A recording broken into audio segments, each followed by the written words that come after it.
The following is a presentation of Wareham Gatemen Baseball, brought to you by the Gatemen Baseball Network in conjunction with the Cape Cod Baseball League.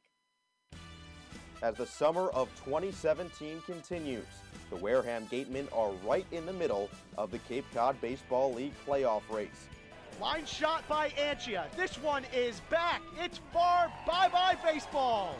A two-run homer for Jake Anchia. Drives this one to deep right field. Heading back is Pompey. He's at the track, leaps and makes the play. What a play by Tristan Pompey. Called strike three in the inside part.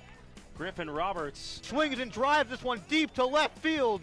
That one is into the trees. With stellar pitching and timely hitting, the Gatemen have taken the West Division by storm. The 0-2 from Fioli, called strike three. Throwing back to first base, McIver, and the tag is in time from Sable. Sends it to right field. Going back is the right fielder. That one's gone. Tanner Dodson. And now, the push for Wareham's 8th league championship heats up. Duran swings and hits this one through the gap. Rounding third and heading for home is John Topa.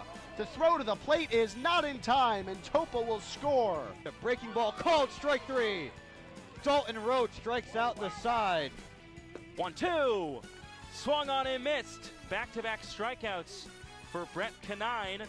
Lines it right back up the middle for a base hit. On the first pitch, Baird rounds third. He's going to come home and score. Metz sends it down the right field line. It's in for a base hit. Rounding third. Coming home is Duran. He will score. And the Wareham Gatemen are now winners of 5 in a row. The Gatemen walk it off at Spillane Field. How do you like that? It's Wareham Gatemen Baseball, and it's live on the Gatemen Baseball Network. We've been waiting for this. 44 games in the books, but the season is not over yet. Playoff baseball here on the Gatemen Baseball Network. We're live from Gov Fuller Field, where the Gatemen are set to begin their journey for the Cape Cod League Championship. They're 6 wins away from that title. Sam Corman and Connor Federico on the call from the Gov in Falmouth, Massachusetts, where the underdogs in the Wareham Gatemen are set to take on the Commodores. How excited are you after all these games, after the whole season? It all comes down to this. Well, about 3 weeks ago, we thought that the Gatemen were for sure a lock to make the playoffs. Then a 7-game losing streak came about, followed by a couple wins, and now a 3-game losing streak the Gatemen are currently on, and we wondered, was this in the Gatemen's cards? Was this destiny? And yet here we are, the 4th place team taking on the 1st place team.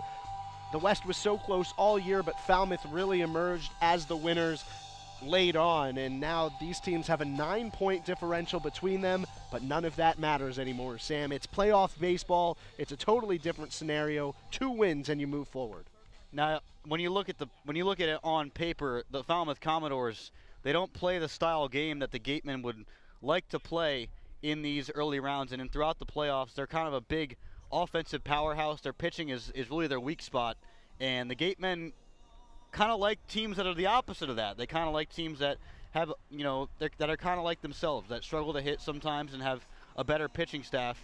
What do the Gatemen have to do to break that trend that has set all season, where the fact that if a team scores, 5 or more runs, they're almost guaranteed to not win the game? Well, the over-under for the Gatemen at this point is 4 runs. If you give up more than that, you're losing the game. If the pitching staff keeps Falmouth 4 runs or under, the Gatemen have a great shot to take home a victory, and that's what we're expecting tonight. The pitching, this lineup is stacked as it's been all season, with some new guys and some of the guys who have been here all season and working their butts off and making sure that this moment is possible and that they're here for this moment, and I'm sure they're set to deliver. But you have to make this a low-scoring game. Falmouth, their game is running up the scoreboard. Who can score more runs? That's how they're going to win. If the Gatemen can keep this close, with the exception of a 2-1 loss here against the Commodores, for the most part, if the total scoring is under 5 or 6 runs, the Gatemen are going to win the game. That's the key for them today. Keep it low scoring. You can leave this road ballpark, Arnie Allen Diamond at Gov Fuller Field in Falmouth, with a victory and an advantage in Wareham tomorrow. And obviously the pitching staff has slowly started to kind of deplete for the Wareham Gatemen. And Aaron Hernandez has become a late season he's kind of emerged as a really good pitcher. But why Aaron Hernandez in game 1? I think it makes total sense. He hasn't started a game yet this year. A lot of turnover in the Gatemen rotation. So many reliable guys have gone, but Hernandez has proven himself to be reliable as well. And I really liked his last performance against the Orleans Firebirds. Gave up 1 earned run in 5 innings worked. He was the reliever, but he pitched the innings of a starter, and at that point, he made the Gatemen 3-0 in games when they only throw 2 pitchers. So if the Gatemen, if the guys who go out there on the mound can keep their innings up and the number of batters they face low, that would really be an advantage for them. It only takes 6 wins to get to the top of the Cape Cod Baseball League. We'll be back for first pitch, but let's send it to our host today, Jacob Toby. Thank you very much, Sam Corman. Welcome into Gatemen Pregame Live, presented by South Coast Health. It is the Wareham Gatemen. They finished this season 18-25-1 versus the Falmouth Commodores 24-19-1. The Gatemen on the road this season 8-13, 12-12 against the Western Division. We'll go through a lot here on the pregame show, but first I'd like to start with a recap of the season. It was a long season, a grueling season at that, but there were a lot of things that happened. And that story starts now. A roller coaster. That is the word to describe the Gatemen season. We saw ups, downs, and everything in between. The Gatemen started their 44-game season with a 3-0 loss to the Hyannis Harbor Hawks at McKeon Park, but they turned it around very quickly with a dominating 9-0 win versus the Harwich Mariners. Spillane Field, the gem of the Cape, saw magic happen on opening day. Scott Politz indeed could not handle the baseball as Wareham's William McIver chopped it just enough in the infield to bring home the game-winning run, a walk-off win against these same Falmouth Commodores. That win was the 3rd straight home opener the Gatemen had won, and the fun did not stop there.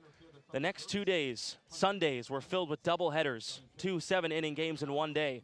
We were tired. It was foggy and rainy, but it was baseball, and once the first pitch was thrown, we still enjoyed the games. How could you not? The Gatemen didn't hit a lot of home runs this season, just 17, which is the least that any playoff team has hit this season. But when they were hit, they were far, long, and gone. Bye-bye baseball, some even into the trees. I'll never forget that call by Sam Corman. Heck, even Gatemen pitcher Grant Wolfram hit a home run at Spillane Field in batting practice. 2 games and 3 players stand out in regards to the long ball. Tristan Pompey's 2 3-run home runs in the 11-3 win versus what would be the best team in the Cape League this season, the Orleans Firebirds. And the Spillane Field debuts of Joe Durpich and Giovanni Dinkong just 2 days ago. Durpich, a 2-run home run, and Dinkong, a 3-run blast. There were also many foul balls. You could all keep them courtesy of Glenn Hannington and his daughter Tevins. And of course, you can't forget when pitchers Noah Zavalis and Griffin Roberts threw 8 and 7 strikeouts respectively in games against the Chatham Anglers and Katua Cavaliers. Of course, all of them were brought to you by the law offices of Lang, Exafaris, and Bullard.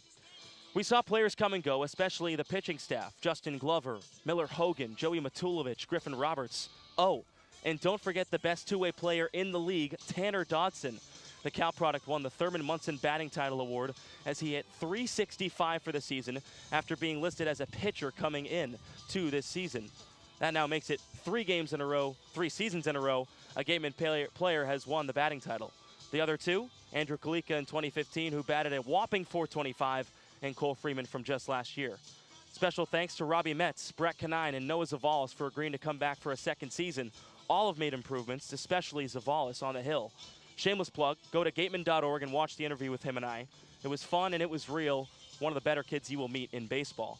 I mentioned Sam earlier. Now I'll mention the rest. Connor Federico, one of our 3 play-by-play voices of the team. Claudia Chikame, our sideline reporter. Matt Weasel Thayer, Nick Veronesi, our producers. All class acts who work hard this summer. Am I forgetting someone? Yes, I am. That is our amazing beat writer, Matt Feld, one of my closest friends. To be honest, when I met Matt last summer, I didn't know what I thought of him.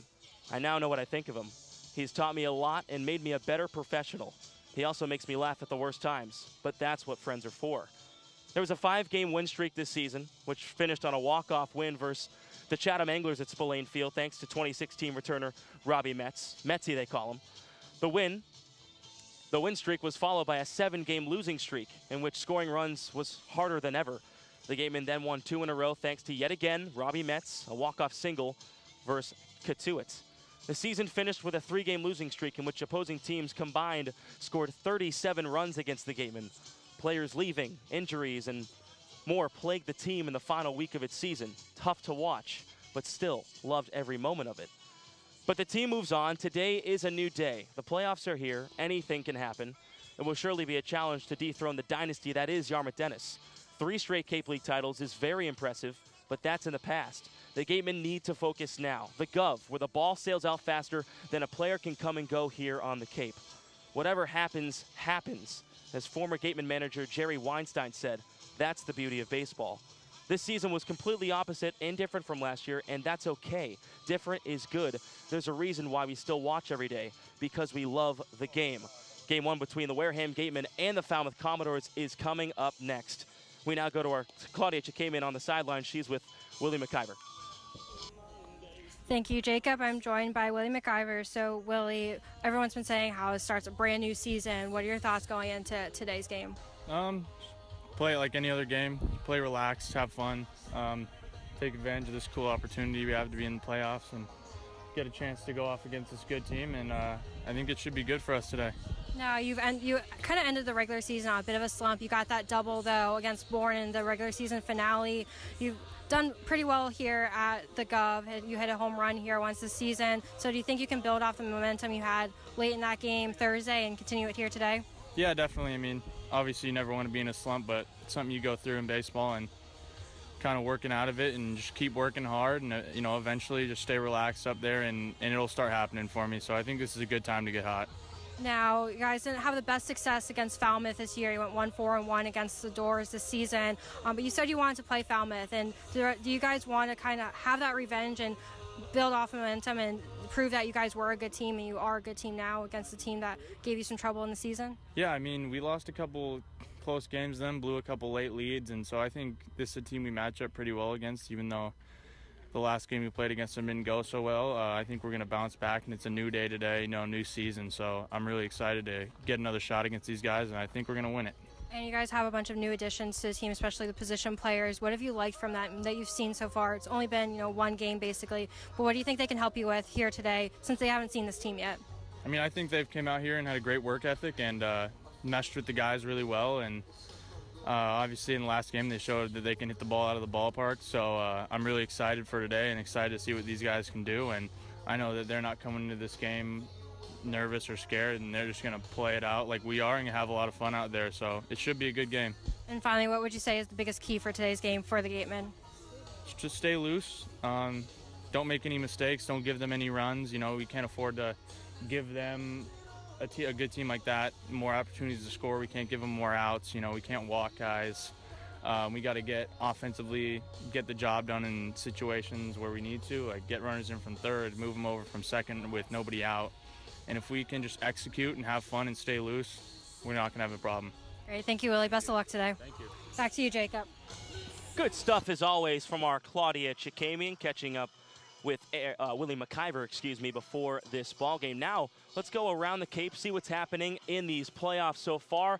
A 3-2 lead for the Brewster Whitecaps over the Yarmouth Dennis Red Sox. They are going to be heading into the top half of the 7th inning in that one. Of course, YD coming off 3 straight championships. We'll have to follow up on what they do throughout the postseason. Bourne Braves, the Bravos, traveling to Cotuit. Not a far ride for them. Maybe a little bit of traffic. A 3-3 game at Lowell Park in Cotuit, Mass. A couple home runs in this ball game. Michael Tolia just hit one in the bottom of the 6th.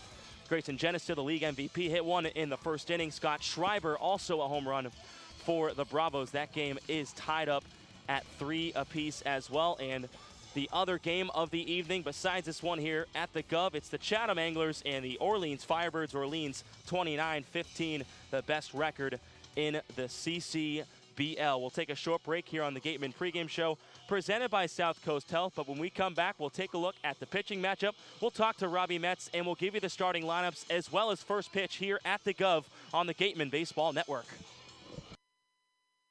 When you're sick or injured, you want care when and where it's convenient for you. South Coast Health Urgent Care has 4 locations: Fairhaven, Wareham, and now in Seekonk and Dartmouth. You can view wait times and even check in online at southcoast.org/urgent-care. Choose the time and location that's best for you. We'll even remind you when it's time to come in, and walk-ins are always welcome. Urgent care that exists to meet your needs. More than you expected? That's more than medicine. Check in at southcoast.org/urgent-care. Registration is now open for the 2017 Wareham Gatemen Youth Clinics. The instruction clinics are open to boys and girls between ages 4 and 15. The clinics are a great opportunity to meet and learn from some of the best collegiate players in the country. Clinics are held Monday through Friday, depending on the player's off day. For more information and to sign up your young ball player, visit www.gatemen.org. Registration is now open for the 2017 Wareham Gatemen High School Clinics. These programs are run by the Gatemen coaching staff with a focus on exposing high school area players to the college game. To sign up for either the hitting, pitching, or catching camps, visit www.gatemen.org for more information.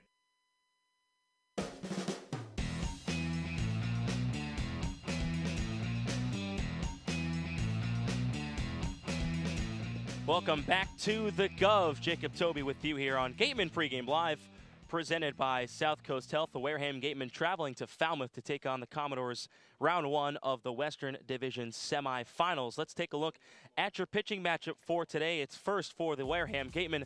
They call him Aaron Hernandez, Texas A, Corpus Christi. Just finished up his sophomore season. He didn't pitch at all. He was ineligible for academic purposes. Right-hander, 6'2", 175 pounds. In his freshman season, 2016, 20 appearances, a 4.58 ERA. We last saw him versus Orleans at Eldridge Park on the 30th. 5 strong innings out of the bullpen, 2 runs, 1 of them earned, 6 strikeouts, 2 walks, and of course, he showed the emotion on the mound after the win. He was very pumped up to be pitching again, and he is pumped up to pitch today in this playoff game. And opposing him on the hill for the Falmouth Commodores, James MacArthur out of Mississippi, a rising junior, 6'7", 235 pounds, throws from the right side. This season, 7 appearances. He has started all of them, 1-2 with a 3.10 ERA, 29 innings pitched, 19 strikeouts, 11 walks. Last time out, July 28th in the 2-1 victory versus these Wareham Gatemen, in which he did get the win. 5 strong innings, only 1 earned run, 5 hits, 1 K, 1 walk. And at Mississippi, 12 appearances, 12 games started with a 4.73 ERA. His father, Greg, played 4 seasons of minor league baseball, so it should be a fun season, a fun matchup rather, for these 2 pitchers today. And now we'll send it right back to our Claudia Chikamian. She caught up with Robbie Metz. Thank you, Jacob. I'm joined by Robbie Metz right now. So Robbie, only veteran position player out here for the Gatemen, but played in the playoffs last year. What did you learn in last year's experience that you can hopefully teach these guys and help them with during this playoff series? Not to be overwhelmed by it. I mean, it's just a game like always. I mean, go out here, have fun. We just want to represent Wareham and go as far as we can. So I think anyone can get hot right now. I mean, that's what happens in playoffs. So if we get hot at the right time, we could definitely make a run. Now, the coaches have been saying so much that it's a brand new season, not worrying about how you guys ended the regular season, and today starts a brand new thing. So is that how you guys are really looking at today in this weekend series? Yeah, I mean, everything's brand new. You start out, new batting average, new ERA. I mean, everything's just have fun right now, play as a team. And I mean, in the regular season, it got us here, but I mean, really that means nothing. Anyone can beat anyone, so hopefully we get hot. Yeah, so like you said, Falmouth was a tough opponent for you guys this year, going 1-4-1. So what do you hope that you guys can do differently now? You have a lot of new players that haven't seen this team before, so what do you think can happen differently now? I think all we got to do is play our game. I mean, we've beat teams 13-0. I mean, and they've been good teams as well. So, I mean, we just got to play our game. We got some some more position players to help us out. But I mean, I think if we play our game and do what we got to do, I think we can make a run. Now, like I said, you've been here for 2 years. What have you loved about this year, especially, and what are you going to miss about it when the season finally comes to an end at some point? I mean, I learned so much up here. I mean, I'm meeting a ton of new guys, meeting the best of the best. I mean, it's a lot of fun up here. It's great memories. I'm definitely going to miss it, especially because I'm going to be senior. So hopefully I get picked up. But, I mean, I'm definitely going to miss this, and it's been a fun 2 years so far. Great. Thank you, Robbie. Best of luck today. Thank you. Back to you, Jacob. Thank you very much, Claudia Chikamian. Jacob Toby with you on Gatemen Pregame Live, presented by South Coast Health. We welcome in our fantastic beat writer, Matty Feld. How we doing? How are we? Welcome to Gov Fuller. Welcome to the Gov. And, Matt, we've seen this pitching staff. They're depleted this season. What does the rotation look like here in the playoffs? Well, Aaron Hernandez is going to get the start today. Pitching coach Jim Lawler said who comes after him will depend on score, inning, situation. Jordan Britton, Grant Wolfram, both available to pitch those middle innings. Game 2, the starter will be Noah Zavalis. We thought he might get the ball in Game 1, but just based on the rest that each of the two has had, Hernandez goes today, Noah Zavalis goes tomorrow. Whoever doesn't throw of Jordan Britton and Grant Wolfram will then back up Noah Zavalis. And if Game 3 is necessary, then Jordan Montgomery would get the start on Monday. Aaron Hernandez will be the 14th pitcher to start a game this season for the Wareham Gatemen. How can the Gatemen avoid a quick first-round exit like what happened last year versus the Bourne Braves? Well, first off, Jordan Montgomery does not pitch for the Gatemen. That's Justin Montgomery. And just to answer your question, Jacob, well, it all starts with scoring first, I believe, in these two games, in these early games, in these playoff games, because of the fact that Falmouth has beaten up on the Gatemen a little bit, 1-4-1. The Gatemen need that early confidence. They need to score early. They need to score often. If you look at that 2-1 game, which I think is a little more indicative than the 12-1 game, the Gatemen had bases loaded, one out in the third and sixth, and they need to be able to pick up and score in those situations and come through in the clutch if they hope to get to Brett Canine and close out a Game 1 win against the Commodores. All right, thank you very much. Matty Feld, our beat writer, as he coughs off. Get out of here, you crazy. Love Matt Feld, and the Gatemen looking to get Game 1 here at the Gov. We'll be back after this. When you're sick or injured, you want care when and where it's convenient for you. South Coast Health Urgent Care has 4 locations: Fairhaven, Wareham, and now in Seekonk and Dartmouth. You can view wait times and even check in online at southcoast.org.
Gatemen Baseball Network would like to remind you that you can contact us anytime by emailing pressbox@gatemen.org. Please feel free to send us your questions or comments, and we'll make sure to address them as soon as possible. Also, make sure you're keeping up with all the Gatemen action 24/7 by following Wareham Gatemen on Twitter, Instagram, Facebook, YouTube, and SoundCloud. That'll do it for myself, Jacob Toby, here on the Gatemen Pregame Show, presented by South Coast Health. Now we send it out to the action. Sam Corman, Connor Federico, #Go Gatemen.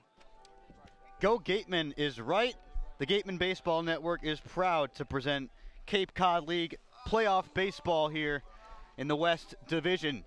And I don't think Jacob got our chances to run through the starting lineup, so we'll do that really quickly. First, for the Wareham Gatemen, who will be hitting in the top half of the first, Stephen Kwan, the normal leadoff guy, is back where he usually is at the leadoff position in center field out of Oregon State. Robbie Metz out of George Washington is batting second at second base. Jaron Duran's at third base, batting third out of Long Beach State. Joe Durpich, one of the newcomers out of Siena College, is batting fourth. In DHing, John Topa in left is batting 5th out of UConn. Oregon's Kyle Kasser batting 6th, playing shortstop. Nova Southeastern's Jake Anchia is playing first base and batting 7th. William McIver out of Washington and batting 8th. In catching, Giovanni Dinkong, the right fielder, is batting 9th. And playing right field for the Wareham Gatemen, they're going to be facing James MacArthur, who's just about set to take the hill for the Falmouth Commodores. We'll run through the Falmouth lineup just now before things begin here at Gov Fuller. A great day for baseball going on. The fans still filing in. I have to say, I was expecting a larger crowd, but that's just because the last game was so overwhelming that I guess they kind of set the expectation too high for me. I think the weather might play a part. The big, awful clouds have been in and out all day. We felt some rain a little bit before, actually. It was clear, and now the clouds are back. We're not expecting anything, though, but those don't look good. Nope, not really, but I don't think it's moving in. I think it's moving out. And let's just hope that that's the case. I'm no meteorologist. What are you talking about? The Falmouth lineup for you, presented to you by Chatham Bars Inn. Clayton Daniel leading off at second base. He's from Jacksonville State down in Alabama. Austin Langworthy, the left fielder, batting second out of Florida, a national champion. Trevor Larnack almost made it to the national championship with Oregon State, but just came up a little bit short. He's in right field. Alec Boehm out of Wichita State, DHing and hitting cleanup. 54 hits this season for big number 16. George Yancha batting 5th, playing third base. A late addition to the Falmouth roster, but still managed his way into the All-Star game, coming to you from Texas A&M. Josh Bro, McLennan Community College, doesn't seem like a big-name school, but he's a big-time player, batting 6th and catching for the Commodores. Batting 7th, Logan Davidson at shortstop out of Clemson. Cam O'Neill is batting 8th out of Holy Cross. He's destroyed the Gatemen this year. He's at first base. Missouri State's Hunter Steinmetz is batting 9th and playing center field to finish out the Falmouth Commodores batting order. They're going to be facing Aaron Hernandez in the bottom half of these innings, but we're waiting on the umpires to get set and for the clock to strike 6 p.m. for the Falmouth defense to take the field and for Stephen Kwan to lead off. Now, it hasn't been favorable. Last time the Gatemen beat the Commodores was, we were still settling into our, Game 3. It was game 3 of the season. We were still settling into Wareham in this whole internship, but how have things changed since then for the Gatemen, and how do you think the pitching can attack this stacked lineup? In regards to the Gatemen being 1-4-1 against Falmouth this season, it's such a skewed stat in my opinion, because the Gatemen could just as easily be 0-6 and they could just as easily be 5-1. That's how close basically all of these games were. And it's not because the Gatemen didn't show fight, it's because Falmouth showed just a little bit more, and they can crush the ball, they can get the clutch hits. They've shown that time and time again this season. Falmouth, their identity, hitting the long ball, winning close games, resembles what the Gatemen did last summer. And if you want to talk about the stat of them being 1-4-1, the Gatemen, they don't have a shot against Falmouth. Wrong. If you think back to last year, you and I weren't here, but Jacob and Matt talk about it all the time, that the Wareham Gatemen were 5-0-1 against the Bourne Braves last summer and got swept by Bourne in the first round of the playoffs. So the Gatemen, they're only 9 points behind these Falmouth Commodores in a 1-4 seed matchup. It's not that much of a difference. These two teams have played each other close, a rivalry for sure developing between these two clubs, and I think the Falmouth fans, they are continuing to flow in bunches. We're going to get well over 1,500 fans here tonight at the ballpark, and it's just that sort of atmosphere. Both these teams wanting to win, wanting to move on in the playoffs. The Gatemen have added 3 new bats to their roster. 2 are in the lineup today because of really good performances thus far since they got here. It's Joe Durpich out of Siena College and Giovanni Dinkong out of St. Thomas Aquinas College. Both New York natives, both really excited to be here. What do you think they add other than the power to this lineup? Well, they add different sort of sense, and it's the power that they add the most. I mean, with Danbury, you know, they were star players in the league and on their team, but it just it didn't end up working out for the Westerners. I mean, not making the NECBL playoffs. That's why these bats have come here to Wareham. They had so much success with Danbury, and now moving from the NECBL to the CCBL, the top league in the country and the Northeast, without a doubt. It's time for these guys to show what they've got in these playoffs. They didn't have the opportunity to do it in the NECBL. They do get the opportunity here, but they've already shown us their power, and we've been very impressed with it. Ding Kong, we'll see how he does in right field tonight. Didn't show us a ton in his first appearance there, but it's exciting. It's a new look for these Gatemen when what they really need is a fresh perspective on things.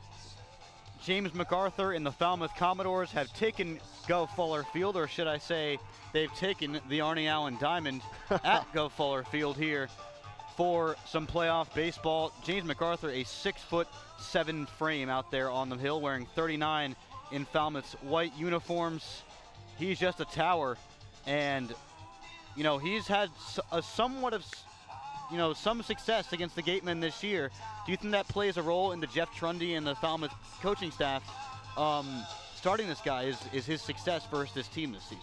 Definitely, because he hasn't been the most reliable starter for Falmouth as a whole. There have been others who have proven themselves, but for MacArthur specifically, his one win on the season is against the Gatemen.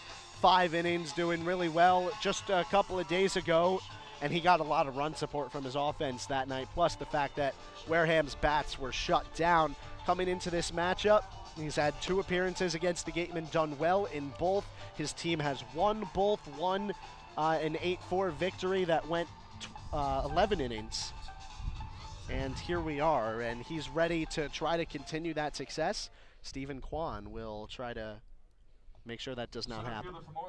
Well, Stephen Kwan is going to lead it off for the Wareham Gatemen and get this playoff going here at Gov Fuller Field. He's a lefty batter facing the righty in James MacArthur. MacArthur has a pretty heated fastball coming in at 93 to 94 miles an hour, likes to attack the inside part of the plate, especially to righty batters. Also has a sweeping slider that could be interesting with these lefty batters coming in on the hands, especially of the likes of Stephen Kwan. The first pitch from the big righty is in there for a strike. Kwan shows bunt, pulls it back in the 2017 Cape Cod League playoffs featuring the Gatemen and the Commodores. Series number 1 is underway. The Gatemen in their navy blue road uniforms with the big red W on the left upper chest. The 0-1 pitch comes upstairs and inside. 1-1 on a heated fastball there from MacArthur. Kwan kind of had a rough patch after a really good start to his Gateman career. He's won for his last 13 coming into today. Started this year with 11 multi-hit games in his first 20. Off-speed pitch comes on the inside part of the plate, just inside to Stephen Kwan. The count's 2-1. Calling the pitches today behind home plate, Rudy Firmbeck. Kwan with his orange Oregon State baseball cleats takes ball 3 inside from MacArthur. You always know who the Oregon State guys are. The bright orange. Even Trevor Larnach in right field, we can see them all the way from here.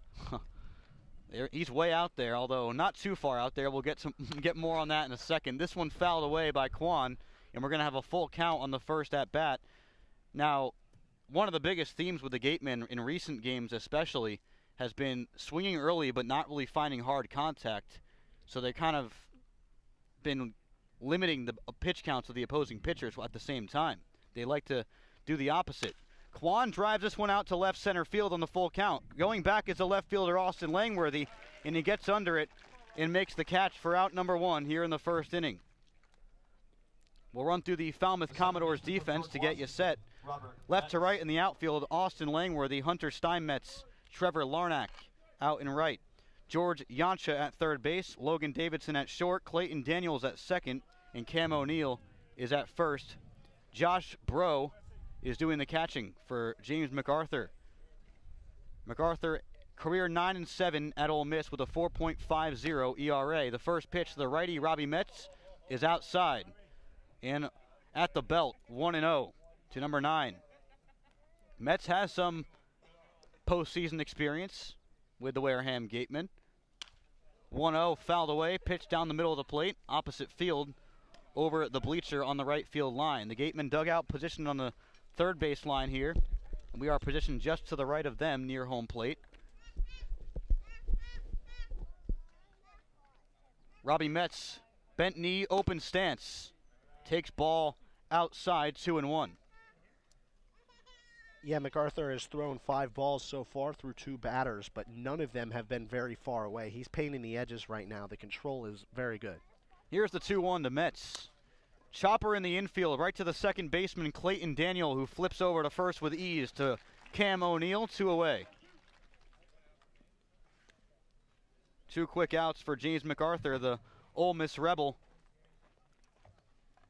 Well, I wouldn't call them quick, Sam. I think Metz and Kwan both did a good job of making sure that he threw a lot of pitches in the early going here. Jaron Duran will probably do the same. That's the key. Try to get MacArthur out of this ball game as early as possible, or take the knowledge you have of him and knock him out of this ball game with your bats. Jaron Duran is the second of 3 out of the first 4 batters that are lefties in this Gatemen lineup. That fastball paints the inside corner, 0-1 to Duran. That's a decent approach with these lefty batters against a righty pitcher. You get Durpich, who's a new addition. You get him into the lineup, add an extra lefty bat. Duran stands in. Breaking ball is low and out of the strike zone, but he might have gone around. They go to the third base umpire, who today is Robert Dwyer, and he says that Duran was able to check his swing, and the count's 1-1. Duran, he's only hitting .281. He only hit .281 this season, but his on-base percentage of .397 shows that he was able to work a lot of walks, 20 of them this year. That pitch is in the dirt. 2-1. And remember, he had that very slow start in the beginning of the season. That batting average, hovering around 280, shows that he's been very good as of recently in the second half of the season. He's got such a great eye, has such a great pitch selection. He's been one of the mainstays on the Gatemen roster. And he pops this one up towards the first base side. It gets over the first baseman's head, but right under it is the right fielder, Trevor Larnack, to retire the side. 1-2-3 for the Falmouth Commodores in the first inning. No runs, no hits, no errors, nobody left for the Wareham Gatemen. The Commodores are going to try to take the lead in the bottom half of the first here on the Gatemen Baseball Network. When you're sick or injured, you want care when and where it's convenient for you. South Coast Health Urgent Care has 4 locations: Fairhaven, Wareham, and now in Seekonk and Dartmouth. You can view wait times and even check in online at southcoast.org/urgentcare. Choose the time and location that's best for you. We'll even remind you when it's time to come in, and walk-ins are always welcome. Urgent care that exists to meet your needs. More than you expected? That's more than medicine. Check in at southcoast.org/urgentcare. The Down East Lobster Roll combos are back at the 99 restaurants. Visit today in Centerville, Falmouth, Mashpee, Wareham, or Yarmouth for the best value for lobster rolls on the Cape. The 99, proud sponsor of the Cape Cod Baseball League.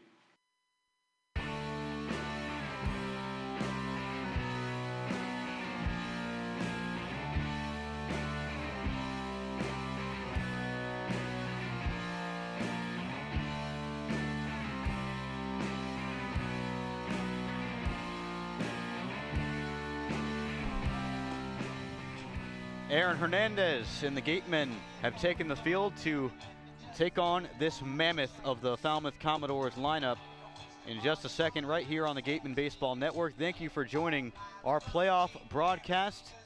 Sam Corman and Connor Federico here at the Arnie Allen Diamond at Gov Fuller Field in Falmouth. And Hernandez, this is his first start, comes at a pretty crucial time in the season, but he proved himself against the Orleans Firebirds in his last outing.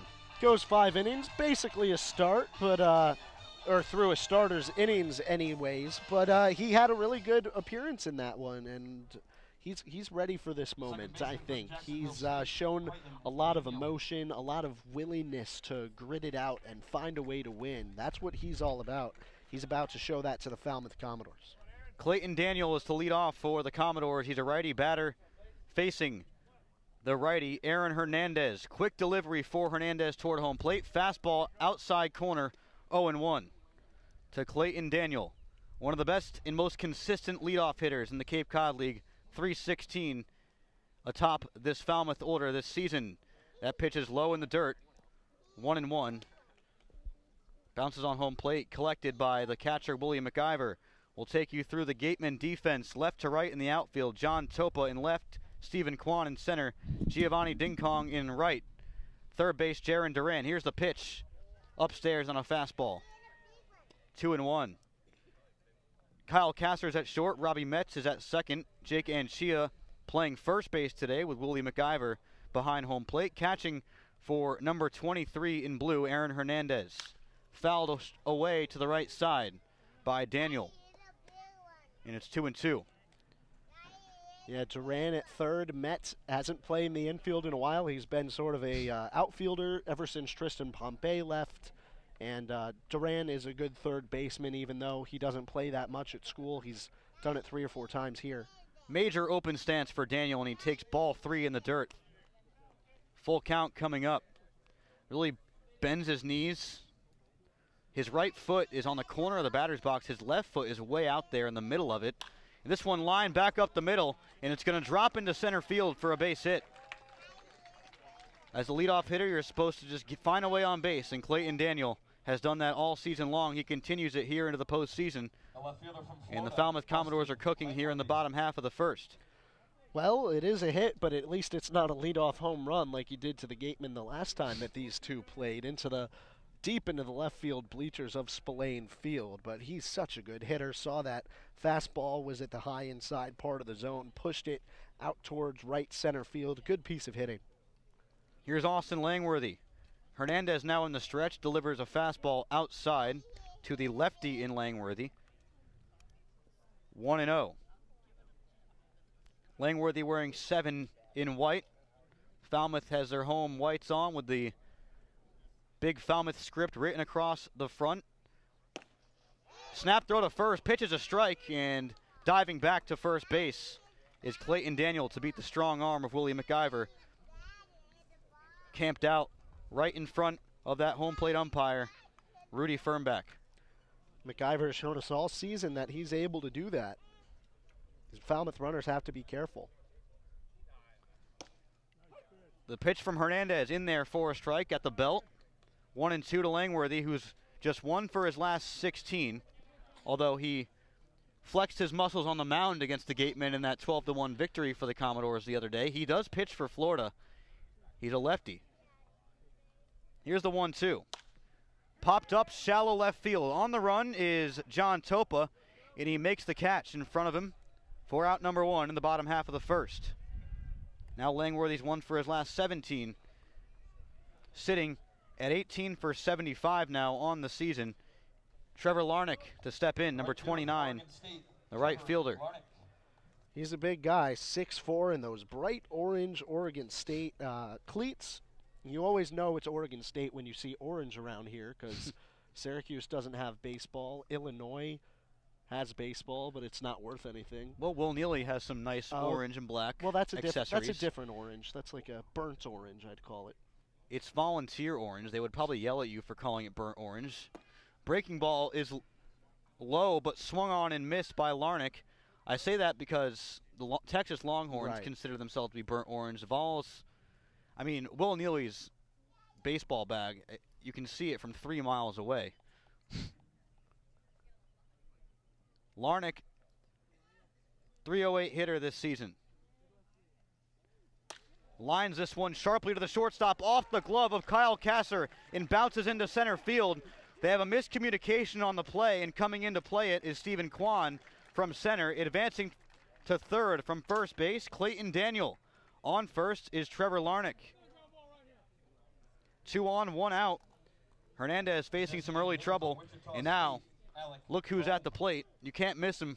It's Alec Boehm. Yeah, that line drive just took a one hop right before Kyle Kasser's glove. That could have easily just has been a double play as easily as it was a misplayed baseball.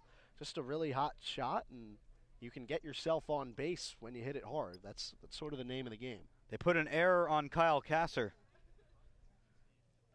The first error of the game for the Gatemen. They had 9 errors in the 6-game series with Falmouth this season. First pitch is an off-speed pitch planted on the outside corner to the righty Bohm, and it's 0-1.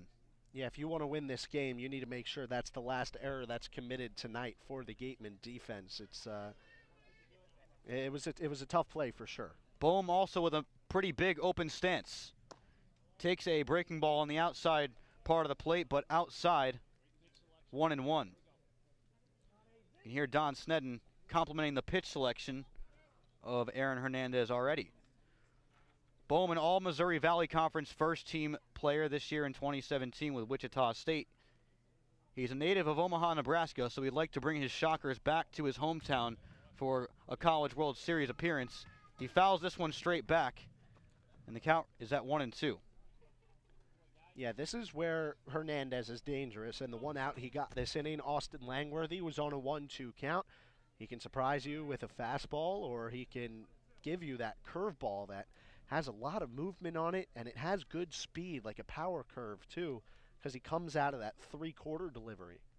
Bohm was second in the Cape Cod League in batting average. Chopper to the third baseman, Duran. He's coming home. Here's the throw. He's out.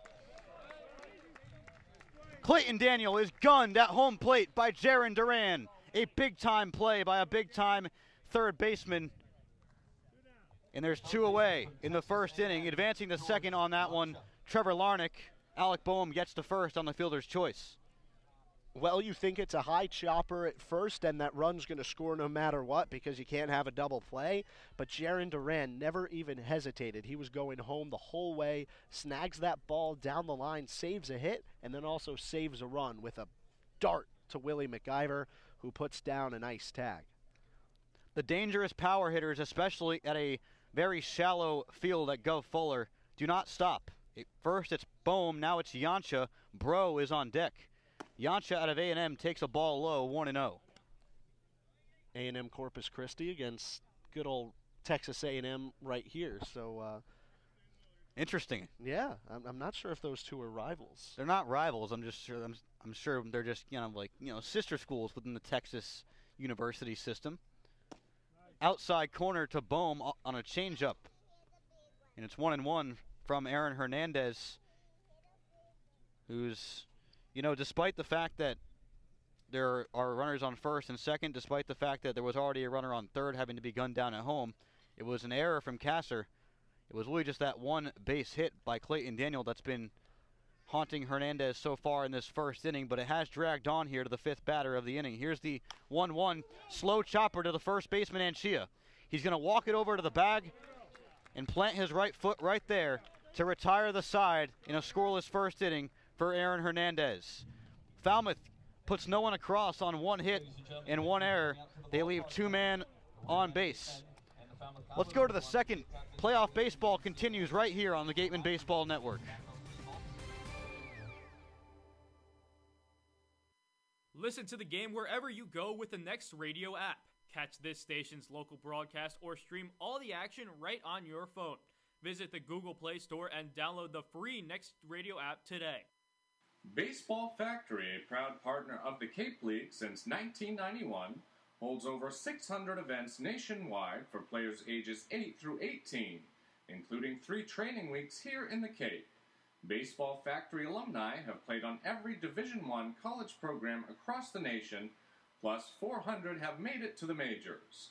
Visit baseballfactory.com to learn how you can build your way to greatness. Friendly's Restaurants, a timeless tradition since 1935, is proud to be the official ice cream of the Cape Cod Baseball League and bring together 2 of America's favorite pastimes, baseball and ice cream.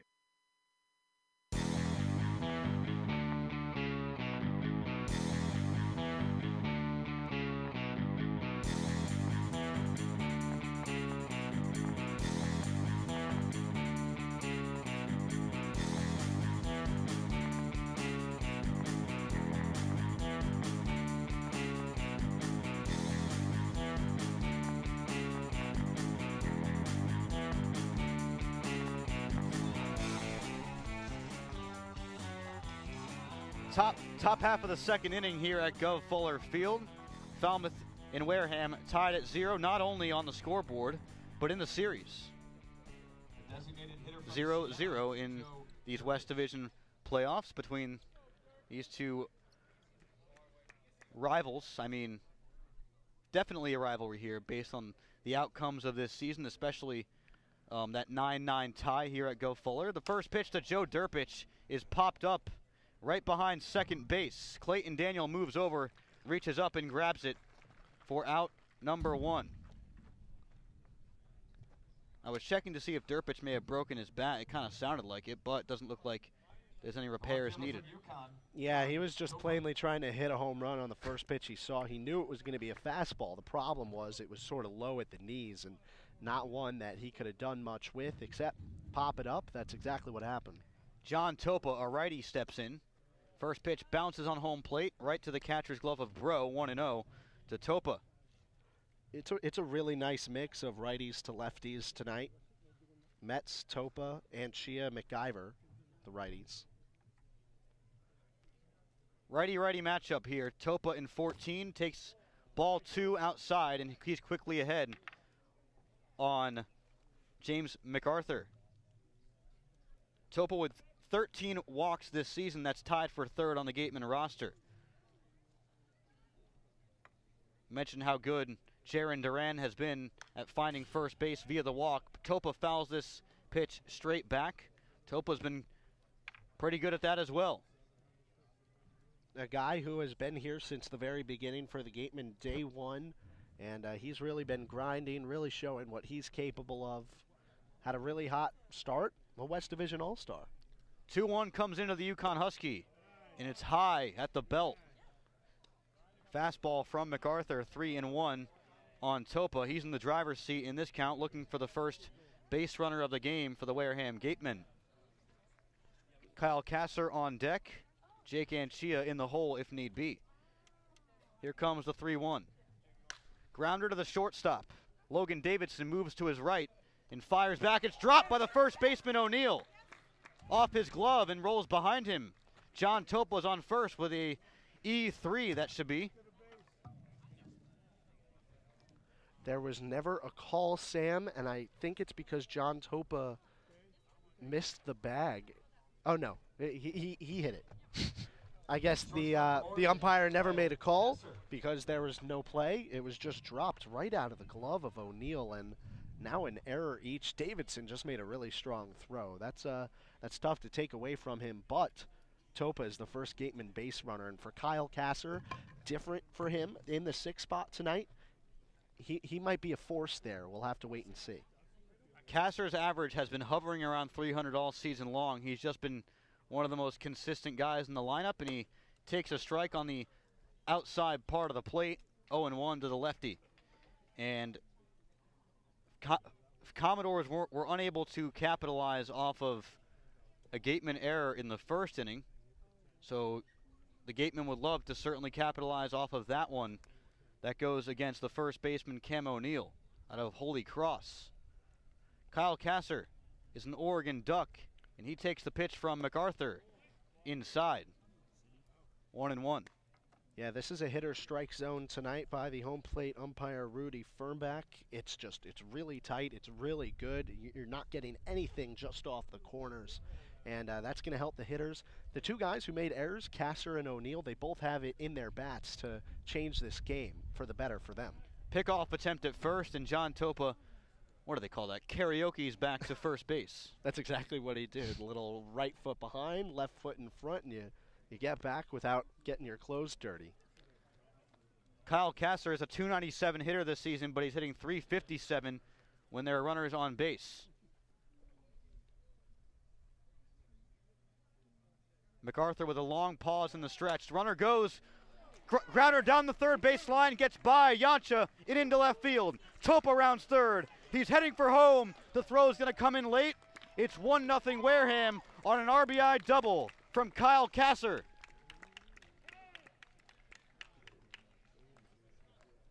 Well, there it is, the perfect hit and run execution from the bat of Kyle Kasser. That pitch was way outside, not one that he would have swung at, except the hit and run was on. He needed to pick up his teammate John Topa. Because it was so far outside, the only way you're going to keep that fair is to get it right down the third base line. Kasser swung late on it. It was just a perfect piece of hitting for the situation. It gets right down the third base line, right over the bag, and a ground ball down the line scores John Topa from first. Great job getting ahead.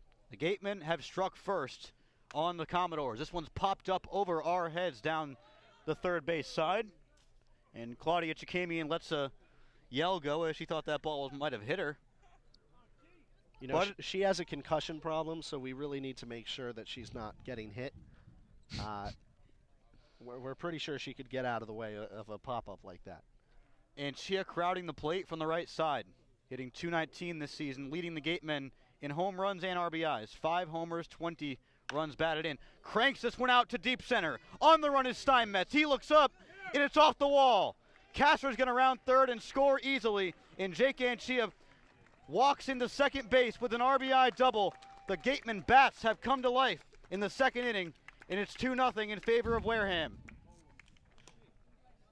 Well, another great piece of hitting right there. That one over the center of the plate, an off-speed pitch. And Chia, he's at his best. He's told us he's at his best when he knows what pitch is coming. He's such an high IQ hitter. Knew that pitch speed was coming. Didn't know where it was going to be over the plate, and it was right over the center. He drives it to center field over Steinmetz's head.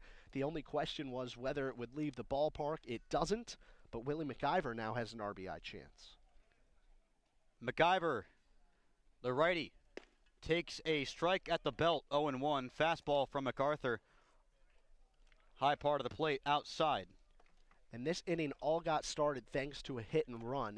We've wanted to see more aggressive base running from the Gatemen without getting picked off. And that's what they've delivered to us so far. The pitch from the Ole Miss Rebel, outside corner, that time at the knees. Basically the same up and down, or basically the same inside-outside plane as the first pitch, just a little bit lower than the first one. Both strikes, and now McIver's down 0-2.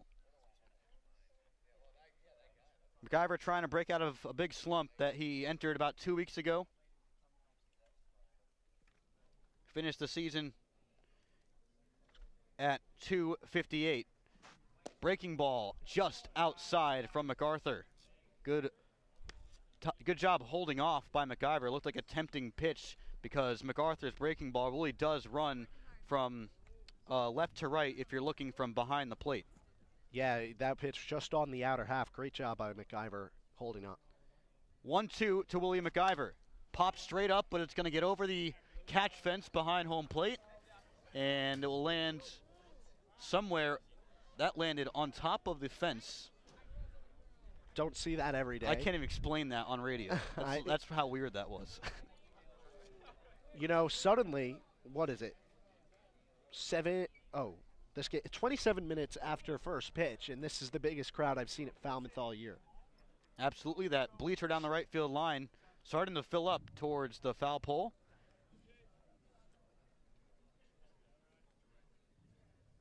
MacArthur deals. It's in the dirt. Good job by Josh Bro, blocking that pitch, preventing Jake Anchia from strolling on over to third. 1 out in the inning. The Gatemen already have taken a 2-0 lead. John Topa reached first on an error, followed by 2 consecutive doubles from Kyle Kasser and Jake Anchia. Giovanni Dingkong's on deck. Here's the 2-2. Fouled away into the crowd on the right side. Fan reaches his hands up to try to catch it, but that ball had other plans. Yeah, just a really hot shot. McIver doing a good job fouling pitches off, making MacArthur work. MacArthur versus McIver. This is a battle for the ages and the Irish-Scottish names. 2-2 ready to come in again from MacArthur in the stretch. Righty-righty matchup. Back up the middle to the shortstop, Davidson. Fields takes a few steps in the throw, gets away from the first baseman O'Neill. Jake Anchia walks into home because the ball went into the dugout. It's a dead ball. McIver's on second in the second error of the inning for Falmouth. results in the third run of the inning for the Wareham Gatemen. It's a 3-0 ball game. A low throw from the shortstop, Logan Davidson. O'Neill tried to pick it, but just could not make the play. That one will probably be an E6. We'll wait on the official scoring. But wow, defense really just hurting early on. We've seen it with the Gatemen this year. Now it's hurting Falmouth. That has to be an E6 in my opinion. Davidson, that throw about 5 feet in front of the outstretched arm of his first baseman. That's an impossible place to grab it. Ding Kong steps in, swings at the first pitch, which is way upstairs, and it's 0-1. Yeah, both errors in this game for Falmouth have come on the 6-3 exchange. One on the first baseman, one on the shortstop. 0-1 from MacArthur in the dirt, but did Ding Kong go around? They check down to the first base umpire, Pat Burns, who says that Ding Kong did not go, and I apologize. Who's Pat Excuse Burns? my language. It's Pat Sparky Burns. It's just Sparky. This will be the 35th pitch delivered by James MacArthur here in the second inning. Wow. And Falmouth, this is tough. They lost their ace midway through the season, Kyle Bradish. That pitch in the dirt, blocked by Bro, 2-1. Holding on at second is McIver. Yeah, but he was about halfway between the base paths. You always know Willie McIver's looking to take a base, especially third. He's done it so many times. Ding Kong at the plate is a big body. It'd be hard for Bro, who's also a big body, to get around him and throw him out at third. McIver led the team by a mile with 16 stolen bases. Ding Kong pops it up. Looks like it's going to travel out of play. And it does. Lands in the bleachers. No fans were able to gather that one in. For about the 5th time in this inning, Falmouth's fans have been horrendous in terms of catching foul balls. Shots fired from Connor about Falmouth fans sticking their bare hands out to try to catch one of these foul balls. And if you're saying at home, oh, what can that stupid broadcaster do? I'll have you know I went 6 for 7 with a couple of RBIs in our intern softball game yesterday. Ding Kong had a grand entrance into his first start with the Gatemen. He had a 3-run shot in the 4th inning en route to a 12-5 loss to Bourne 2 days ago. That pitch is in the dirt. Josh Bro has been the MVP of the inning for the Falmouth Commodores, blocking plenty of balls in the dirt and preventing any base runners from moving over. It's a full count coming up to number 7, the former number of Andy Shattuck, who also guarded right field for the Wareham Gatemen earlier in the season. Payoff pitch on the way from the big 6'7" Ole Miss Rebel. And he's going to try to go back to second for a pickoff move, as it looked like McIver was definitely going, but not in time nonetheless. McIver, known to steal bases, 1 out in the inning, 3-2 count.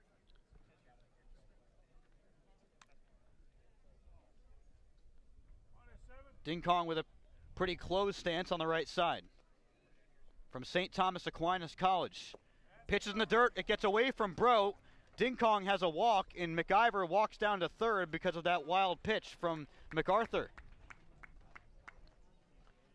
Wow, this inning has just gotten away from James MacArthur. Not what we expected from him. The score is 3-0. Everything going the Gatemen's way right now, but you have to remember that Falmouth has had incredible comeback efforts against you before. Keep your foot on the gas pedal. Stephen Kwan has a chance to drive in a run here with Willie McIver over at third, Giovanni Ding Kong over at first. Kwan not at all a double play candidate, so a ground ball probably gets the job done with McIver's speed and his aggression on the base paths. I really like what I've seen from the Gatemen this inning. It's been a lot of fun to watch. They've been a lot of fun to watch, showing the energy. They had the lowest point total in the regular season of all the playoff teams. They're looking to prove people wrong, and they've done that here in the second inning, which traditionally has been a good inning for the Gatemen. Well, anything can happen in the Cape League playoffs. Mike Landry was just out on the mound to have a conversation with MacArthur, and now he heads back. MacArthur staying in this game. He's only gotten through 1 1/3 innings. He's given up 3 runs, but only one of them is earned thus far because of those 2 errors. Yeah, I don't think we're going to see MacArthur pulled from this game early, even if he gives up a couple more runs here. No one in the bullpen for Falmouth right now. They have trust in him. They have faith in him. MacArthur from New Braunfels, Texas, just outside San Antonio. First pitch is not going to come. It's going to go to first base instead for a pickoff attempt, and Ding Kong heads back safely. Can you please explain to me how you know where New Braunfels, Texas is? It's a country music hotbed. Oh, Connor okay. Federico. I'm sorry I even sassed you. The lights are on here at Gov Fuller Field. The pitch to Kwan is sent out the other way. It's going to drop into foul territory, and a group of fans emerge from the hill out there and left, and one makes a nice catch, stealing it from the other. Yeah, but the third base umpire, Robert Dwyer, telling those fans, you have to stay out of play. That ball was in play. If it was high enough and maybe Langworthy had a shot of getting over there, that could have been some legal trouble. Kwan flew out to left in the first. The fact that he's batting in the second shows what kind of game it's been for the Gatemen offense so far. The 0-1 is a breaking ball upstairs, 1-1. Still only one out in the inning, and it was led off by Joe Derpich, who batted fourth. Kwan is the leadoff guy in this Gatemen order from Oregon State. The pitch grounded to the second baseman, moving sharply to his right. They go to second for one. Not going to be able to get back to first. Coming across McIver, and he makes it a 4-0 lead for the Wareham Gatemen on an RBI fielder's choice from Stephen Kwan. Well, Sam, for the first time this entire season, Falmouth's bullpen is absolutely silent. They're known in this league for chirping and cheering and trying to intimidate the opposing team. They have nothing to cheer about right now. It's dead silent over there in the Falmouth bullpen. Surprising. Robbie Metz, playing in his second career Cape Cod League playoff game, takes a strike on a fastball, and it's 0-1. He was 2 for 5 in that one game, so with that first at-bat, he's hitting .333 in his Gatemen playoff career. 2017 Atlantic 10 second-team member. Here's the 0-1, and it drops low out of the strike zone, 1-1. We didn't get to see Robbie Metz pitch this season, even though the Gatemen pitching staff did run low at some points. We were hoping that he might come in. But nonetheless, he made 9 starts with GW. Breaking ball drops in at the belt. Good pitch by MacArthur, and it's 1-2. He's just one strike away from escaping this inning. Yeah, Metz only pitched a third of an inning here last summer. Jerry Weinstein and Jim Lawler were like, I've had enough with Metz on the mound.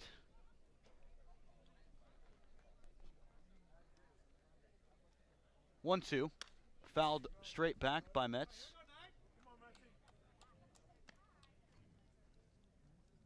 Really impressive start for the Gatemen. Some timely hitting with some timely base running. How about Kyle Kasser driving in the first run of this ball game after committing the game's first error? That's how you bounce back. That's how you show you're a grinder. Here's the 1-2. Popped up to the right side. Moving back is the second baseman, Daniel, and he gets under it and retires the side in the second inning, in a long second inning for the Falmouth Commodores defense. The Gatemen get 4 runs on 2 errors and 2 hits as well. They leave one man on base. They have a 4-0 lead. Let's go to Claudia Chikamian for a quick update. Claudia. Thank you, Sam. So we saw Aaron Hernandez get out of that first inning without allowing any Commodores to score, and I think pitching coach Jim Lawler made a right decision sending to Hernandez for the mound to start off the Gatemen CCBL playoff journey. This is Hernandez's first start of the summer, but he proved himself that he was worthy of being able to go the distance during that Orleans game. He had a rough start to his outing, really able to keep the Firebirds scoreless for the rest of the game, and that's what he's doing here. He had a rough start against these Falmouth Commodores, but I think he can come back out here. He got out of that inning pretty well, and I think if he continues to do that the rest of the game, he'll be in good shape. When I've talked to Hernandez since he's been here, all he said he's wanted to do is just be able to pitch again. He did not see any playing time this past semester back at school at Texas A&M Corpus Christi because of his grades. And he said that all he wanted to do was be able to pitch again. And that's what the Gatemen are giving him that opportunity to do here. He said he loves doing what he does, and he just wants to be able to go out there and pitch for a team that he cares about. And that's how he feels. So Coach Waller made a good decision sending a good arm out there and a good mindset. He has some good arms behind him with Jordan Britton and Brett Canine coming in to relieve him. So I think the Gatemen are in good shape pitching-wise for this game one if they can hold on to this lead. Back to you, Sam, for more game action. Hernandez certainly very humbled to be out here. I mean, you can see he prays before each time he takes the mound. He's facing a righty, and Josh Bro just destroys this ball. Forget about it. It's a 4-1 game on a leadoff home run, the first pitch that Josh Bro sees. And I don't think that baseball's still intact. That ball was out of here in a hurry. 4-1 game.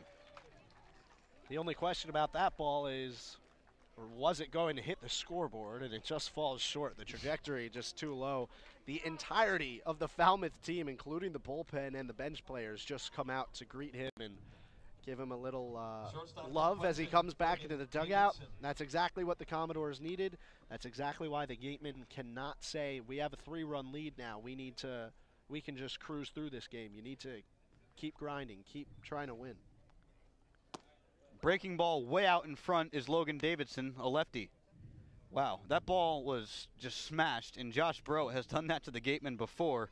He came in as a pinch hitter in the bottom half of the 9th against the Gatemen on July 8th. That pitch, another breaking ball, this time up high. And it's 1-1 on Davidson. It was an 8-5 Gatemen lead on July 8th in the bottom of the 9th. Bro comes in as a pinch hitter, hits a 3-run shot. No doubt about it. Swing and a miss there by Davidson. Another breaking ball, 1-2. Bro is the Falmouth version of the Gatemen's Joe Durpich. Basically, you're going up there and you're trying to hit a home run, especially at this ballpark. Well, Bro also the 271 hitter, very productive for Falmouth this season. His 7th of the season is also his 25th run batted in. This one fouled straight back by Davidson, the shortstop. And this is what Hernandez needed to get back in this game, keep his footing, keep his mindset all right, get ahead in the count 1-2, put Davidson in a difficult spot. You know, I mentioned the color orange before. Clemson orange is very bright. This guy can also hit a lot of home runs, and he takes a walk here as MacGyver takes a seat trying to block that ball. Falls on his butt. Heading down to first is Logan Davidson. And 2 quick base runners off of Hernandez. One, of course, is already across with that solo shot from Bro. 1 on, nobody out for Cam O'Neill.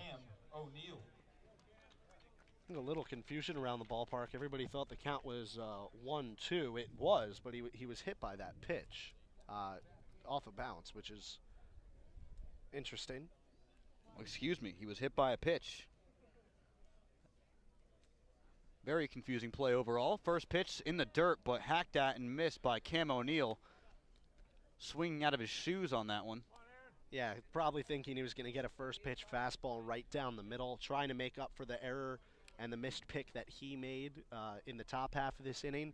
Hernandez, though, fooled him with an off-speed pitch in the dirt. That might have been good if it was a 7-iron in his hand instead. And here's the 0-1.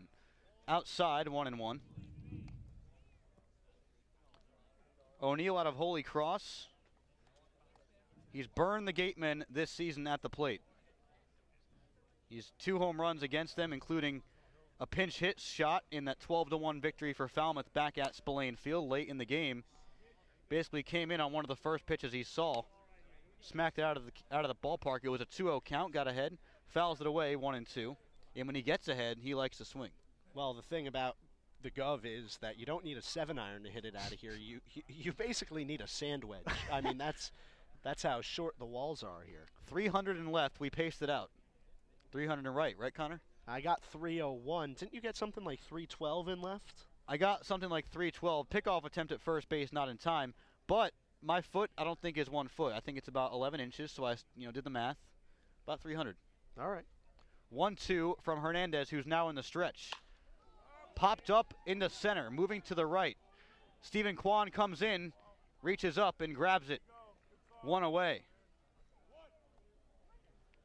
Yeah, Kwan had to run in a long way. I feel like every time the Gatemen come back here, the outfielders start like a step back for every inning, because you realize it's a very small ballpark. Hernandez saying to us after we got the measurements and shared them with the team. He said, why are they playing at a Little League field? So really calling out the Gov, calling out the inflated statistics of the Commodores. What's weird is I think they can construct their own fence here for the Commodores season. This one is driven out opposite field. On the run is Topa. He's at the track, reaches up and makes the grab. Retreating back to first is Logan Davidson. Good job by Topa, covering a lot of ground out there in left. Well, because Steinmetz is a lefty, it looked like all the outfielders were shaded to the right a little bit, and that one was hit to probably nearer to where Topa's original positioning would have been. And that opposite field shot, it almost reached the wall, but a better play by Topa to get out there and rob his fellow outfield counterpart of a good extra base hit. Clayton Daniel back to the top of the order, takes a breaking ball in there for a strike from Hernandez. 0-1 with 2 out in the inning after 2 quick flyouts, 2 big flyouts for Aaron Hernandez after he hit Logan Davidson. 1 run had already come across. Didn't want to let this inning just be a response to the last for the Gatemen. Here's the 0-1. Another breaking pitch is fouled away over the bleacher on the right-hand side. Over the Falmouth dugout. Now it's an 0-2 count on Daniel. Yeah, and Daniel, he's got a really good eye. And with an 0-2 count, Hernandez is going to have to fool him more than anything. You're not going to get a swinging strikeout. You're probably going to get one looking, if anything. Daniel from Jacksonville State in Alabama takes a ball outside. Most people think that the South Carolina Gamecocks are the only Gamecocks in the country, but Jacksonville State, they're the Gamecocks as well. I didn't realize that was Jacksonville, Alabama.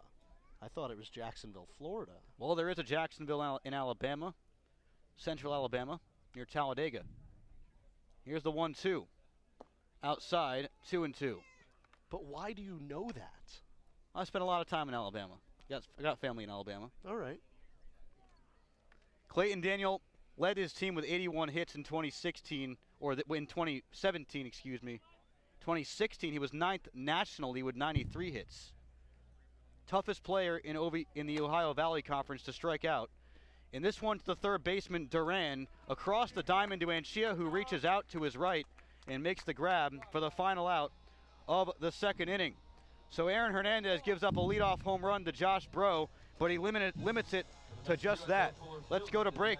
When we come back, third inning baseball in the playoffs here between the Commodores and the Gatemen. We appreciate and thank the sponsors who support the Cape League and the 10 teams. Our corporate sponsors are the financial backbone of the league. It is with their support that we are able to preserve our long-standing tradition of providing the best family entertainment here on Cape Cod. On behalf of the visiting team, the Wareham Gatemen, league officers, and the entire Cape League family, we would like to announce and thank our 2017 corporate sponsors.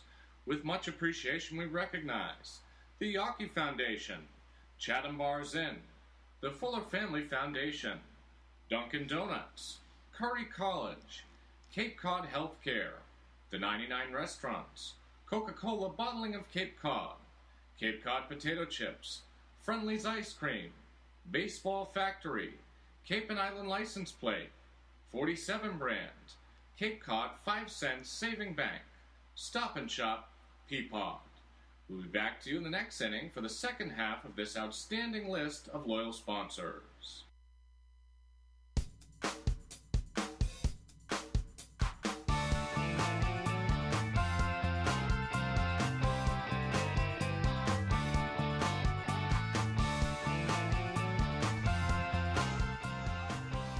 Welcome back. Wareham Gatemen Baseball here on the Gatemen Baseball Network. And they lead the Falmouth Commodores in the playoffs 4-1. Game 1 of a best-of-3 series here today, tomorrow, and Monday as well. Tomorrow's game in Wareham, back at Spillane Field, and if necessary, Monday's game will be back here at Go Fuller. Jaron Duran to lead off in the third. He's facing James MacArthur, who struggled mightily in the second, but is back out here for his third inning of work. Takes a ball inside, does Duran. 1-0. Showed bunt, but pulled it back. Only one of those runs from MacArthur was earned, however. Yeah, I would describe the Falmouth Commodores as struggling, not MacArthur specifically. Only gave up 2 hits, the same as errors. MacArthur, 29.0 innings pitched before today. 3.10 ERA. Line drive into right field for Duran. Base hit for the Long Beach State Dirtbag. 1 on, nobody out for the Wareham Gatemen in the third. They'd like to follow up pretty quickly because it seems like in games against Falmouth, it's a one and done in terms of innings where they scored. Yeah, and that's a really good piece of hitting by Duran. Took that pitch on the inner half of the plate, pulled it, which we don't see Duran too often. Saw that the second baseman, Daniel, was shaded towards the middle of the infield and drove it right through that 4-3 gap. First pitch fouled straight back by Joe Durpich out of Siena, 0-1. We talked about in the early part of the broadcast the contributions the new guys have made, but how about the 4 runs scored in the second? Topa, Kasser, and Chia McIver. 3 of those guys were here since the first day of June, and Kasser came, a week and a half later? 0-1 to Joe Durpich. Runner goes. Popped up to deep center field, way up in the air. Coming over is the left fielder Langworthy, squeezes the glove for the first out on a hit and run attempt, but does not work. Durpich is retired. Duran remains on first. By the way, Duran, that leadoff base hit was the first leadoff base runner for the Gatemen since the first inning of yesterday's game against the Bourne Braves. So, Robbie Metz. Definitely something they'd like to improve on throughout the playoffs is getting those guys on base early in the inning. And it worked in the second. They got a quick pop out from Durpich, but were able to recover nicely with the next 4 runners all coming across the score. Breaking ball in there for a strike to John Topa. Well, getting the leadoff runner allows you to try things like the hit and run. It worked perfectly with 1 out and Kyle Kasser up in the second inning. Almost works there. If Durpich hits a ground ball or a line drive, the hit and run works and Duran takes third instead of pop-up, and he's forced back over to first. Pickoff attempt on Duran at first. O'Neill catches it and throws it right back. Duran will remain there. 0-1 count on Topa. 4-1 Gatemen lead in the top half of the third inning here at Go Fuller Field. Topa looking for his 40th hit of the season, swings and misses at a low curveball from MacArthur, and it's 0-2. I thought this was a new season. I thought all the other stats were wiped out. I guess if you want to, I guess you can kind of. When you look at point streak tonight, it'll show up as a separate season. It certainly feels that way, as all the records have been washed out. Forget the fact that the Gatemen have lost 25 games. They're 0-0 and now have a 4-1 lead in the first game of the playoffs.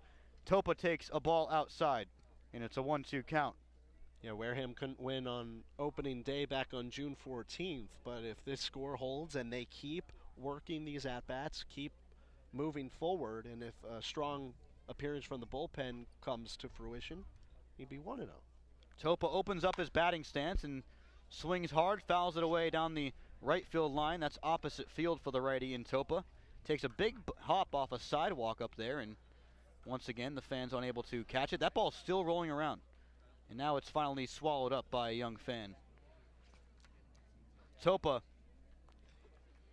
4 extra base hits this season out of 39 total hits.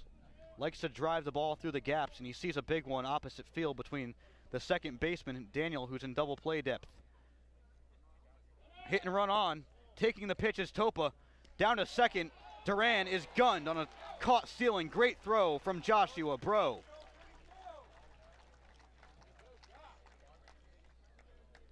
Two away, and Topa is now in a 2-2 count. Yeah, we'll never know if that was a hit and run or a true steal attempt from Duran. I think his jump was just a little bit late, and a perfect on-the-money throw from Josh Bro. That takes some momentum out of this inning. Bases are clear with 2 away. Certainly takes some momentum out, and that one fouled over the bleacher on the right side. 2-2.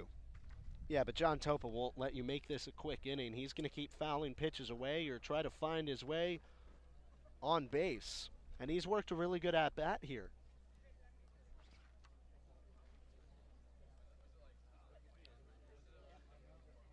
This will be the 6th pitch on John Topa. 2-2 count, 2 out in the inning. Outside breaking ball. Good job holding off that one, as that one came off the outside part of the plate and worked its way towards that lefty batter's box. Full count coming up.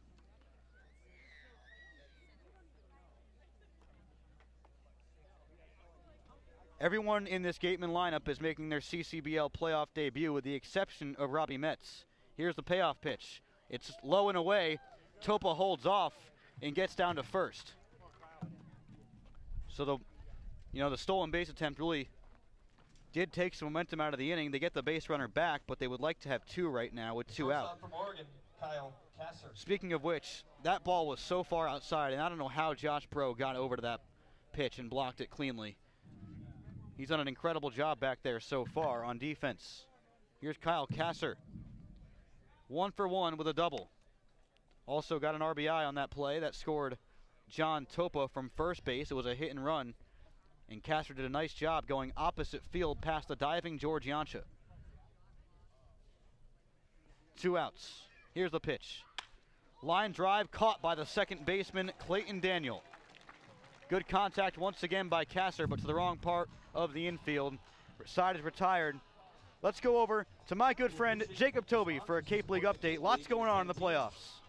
Yes, lots going on in the playoffs, my good friend Sam Corman. And the YD Red Sox, they cannot stop winning. An 8-5 walk-off win for the YD Red Sox over the Brewster Whitecaps. The 3-run home run from Carlos Cortez in the bottom of the 9th walks it off. Brewster scored 3 in the 5th to take the lead. YD then scored 3 runs in the 9th inning to make the comeback. Brewster's starting pitcher Tony Losi went 7 innings, 3 earned runs. YD starting pitcher Andrew Quesada, 5 innings pitched, 3 earned, 6 strikeouts. YD up on Brewster in the series, 1-0. Bourne and Katuitt playing at Lowell Park, a 3-3 tie in the bottom of the 9th. The Kettleers trying to make it Kettle yes at home. Grayson Genesta, a home run in the first inning. Scott Schreiber, a home run for the Bourne Braves in the second. Genesta then had an RBI single in the third, driving in Zach Cohn. Michael Tolia, also a home run for Katuitt in the 6th. And yes, starting pitcher Zane Collins, remember the 9-inning shutout versus the Gatemen on 117 pitches. He goes 5 innings, 2 earned, 4 Ks. Wild stuff around the Cape, wild stuff at Gulf Field. Let's get it. Wild stuff. The playoffs kind of just eliminates our wild, wild west mentality because the whole league is now wild. First pitch to Austin Langworthy, slapped out opposite field. John Topa's right there, though. Makes the catch to retire the Florida Gator and national champion in Langworthy, and there's one away quickly. I mean, that 3-run home run by Carlos Cortez to win for YD, a comeback victory for the Red Sox. It proves that right now, the Gatemen, they have a lead, but they are on the road. They are the underdogs. And Falmouth's lineup, everyone literally has the ability to hit a home run at any point. So this game is far from over. The Gatemen need to keep their focus. Trevor Larnach steps in. Reached on an error in the first. Takes a pitch in the dirt. 1-0 on Larnach. Out of Oregon State, a teammate of Stephen Kwan's, as well as another one of these Falmouth Commodores not in the lineup today, Adley Rutschman, a catcher who is supposedly one of the best up-and-coming stars in college baseball. Here's the 1-0. Good frame by MacGyver, but unable to fool the home plate umpire, Rudy Firmback. And it's a 2-0 count from Hernandez. Yeah, Washington and Oregon State at the dish right now, but MacGyver and Larnach, best friends from high school. That pitch, breaking ball, nice placement from Hernandez, outside corner at the knees, 2-1. Hernandez dealing his 40th pitch of the game coming up. Did a nice job so far, with the exception being that one shot by Joshua Bro. And here, he fools Trevor Larnach, who chases that pitch way low. Looked like a changeup from Hernandez, and it's 2-2. Larnach way out in front.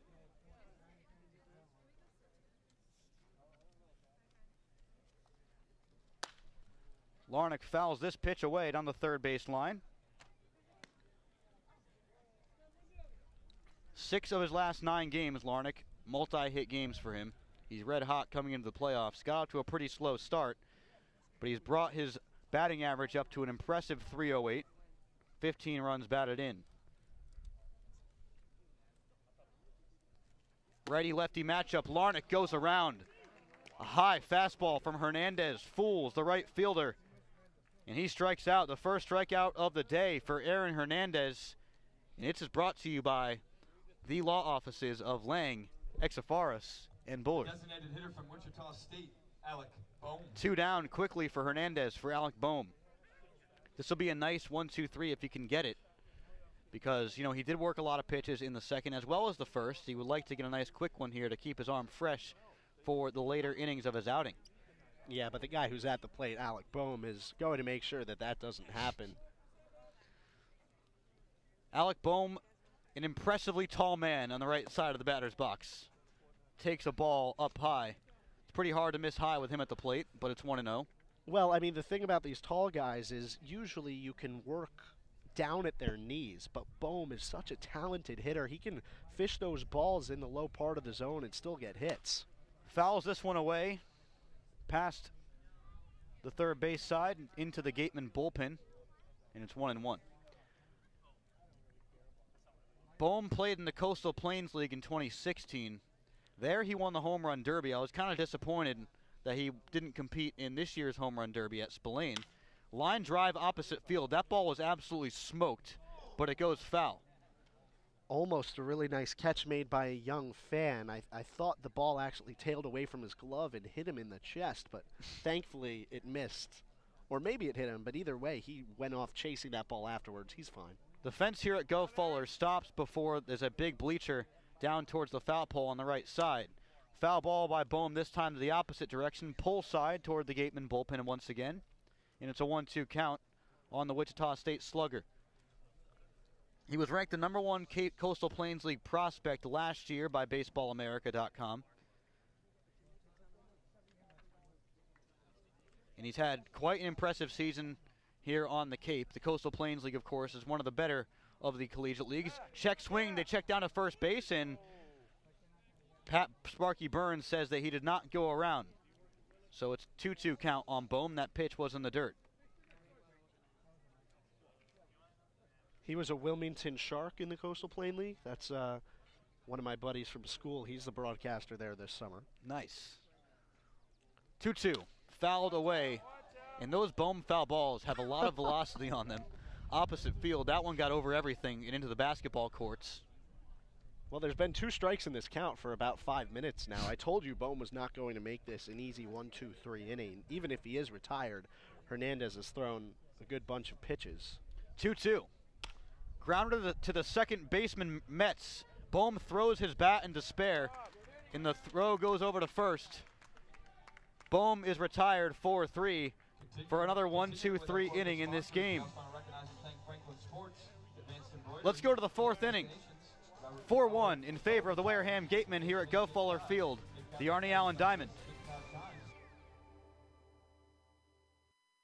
Continuing with our corporate sponsors, we also want to recognize and thank Franklin Sports, Advanced Embroidery, Cape Destinations, Robert B. R., Sullivan Tire, Vacation Inn Cape Cod Veterinary Specialists, Cape Cod Times, Kinlan Grover Real Estate, Next Radio, Yellow Book, TSA, Rawlings, Cape Cod Chamber of Commerce, Highline Cruises, Sports Picks, On Deck Sports, Barnstable Bat, Hyannis Area Chamber of Commerce, H.P. Hood, Sunderland Printing, and Axis Bats.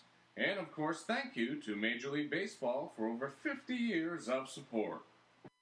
Urgent Care is now available at 4 Cape Cod healthcare locations: Hyannis, Falmouth, Sandwich, and Harwich. Open after hours and weekends, staffed by ER physicians. Expert care when you need it.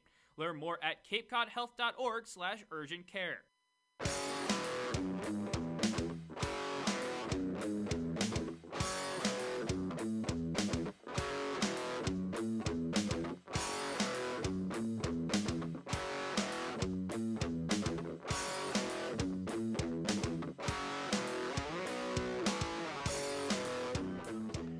Jake and Chia set to lead off for the Wareham Gatemen in the 4th inning. They have a 4-1 lead over the Falmouth Commodores. All 5 of those runs were scored in the 2nd inning, 3 of which were unearned off the bats of Kyle Kasser. Jake and Chia's RBI was the only one that was earned, and here he stands in. Righty batter facing the righty MacArthur. First pitch gets well away from Bro, low and away. 1-0 on Chia.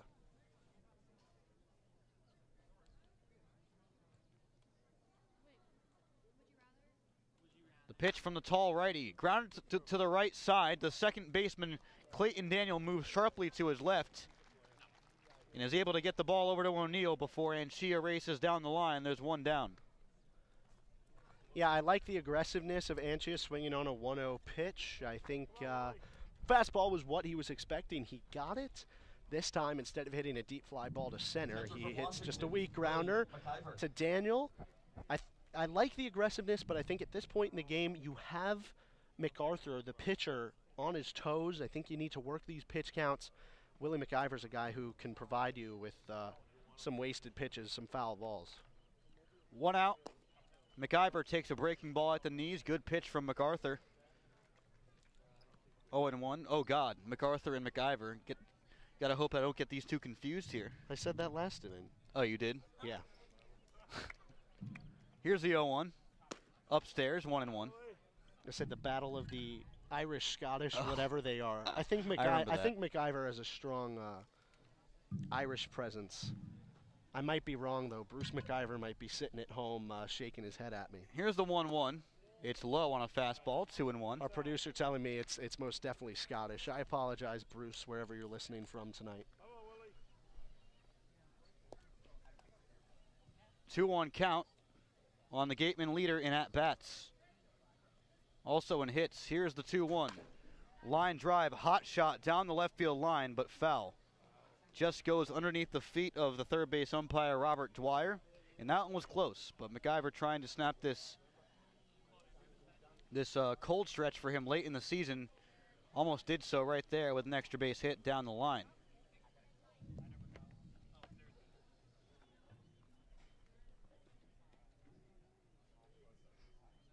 McIver, .311 average in the Pac-12 this season. Here's the 2-2.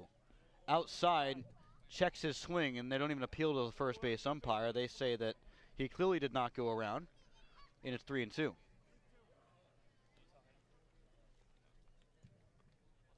I would assume Bruce McIver is listening from Pleasant Hill, California, where Willie is from, but who knows? Here's the 3-2. Low, and he's able to hold up again, so a 1-out walk to Willie McIver. He's on base for the second time today. And there's 1 on with 1 out for Giovanni Dinkong. And there's some action in the Falmouth bullpen right now. Jack Pobich is up. And Ryan Lektich. Ryan Lektich is in the bullpen for Falmouth out of Baylor. First pitch to Dinkong. Line drive into center field for a base hit. Textbook base hit. McIver is going to take a sharp turnaround second, but head back safely as the throw came right in to the shortstop, Logan Davidson. A base hit for Dinkong. His second base hit with the Gatemen this season. Now 2 for 6 so far. And there's first and second with 1 out. Yeah, McIver took a really hard turn around second base. Was thinking about 3, but good thing for him and for the Gatemen that he got back into second base. And now you have Stephen Kwan up, who is 0 for 2 today, but with an RBI. Believe me, Stephen Kwan is not going to have an 0 for night. It's just not in his genes. It's not in his mind, so he'll get a hit. Now would be a good time. Takes a strike right down the middle, 0-1. 1 out, 2 on for Kwan. Last time he was up, there were 2 on, and he was able to get one across via the fielder's choice. Has a .304 batting average and a .381 on base percentage since joining the Gatemen about a month and a half ago. That pitch is low. Well, this is the first time we've seen Giovanni Dinkong on base And he's got a pretty funny lead over there at first. His body is basically just turned towards second, but he Kind of doesn't like a track runner. He doesn't stray far from first base at all, so it's not going to get picked off. Yeah, very track runner looking lead for Giovanni Dinkong. 1-1. Driven out to deep right. On the run is Larnick. Gets under it in front of the Falmouth Academy ad. Makes the catch. Tagging from second to third is McIver. He's in there standing up. And Stephen Kwan sits down on a fly ball to the right fielder. And McIver is 90 feet away from making this a 4-run lead again. Well, an Oregon State outfielder flies out to his Oregon State outfielder teammate. And that one hit with good power. Just Kwan was under it a little bit. Haven't seen Kwan flash the power that much this season. That wasn't a sand wedge there. That was like a lob wedge. If it was a sand wedge, that one could have gotten out. Robbie Metz is looking for his first homer of the season.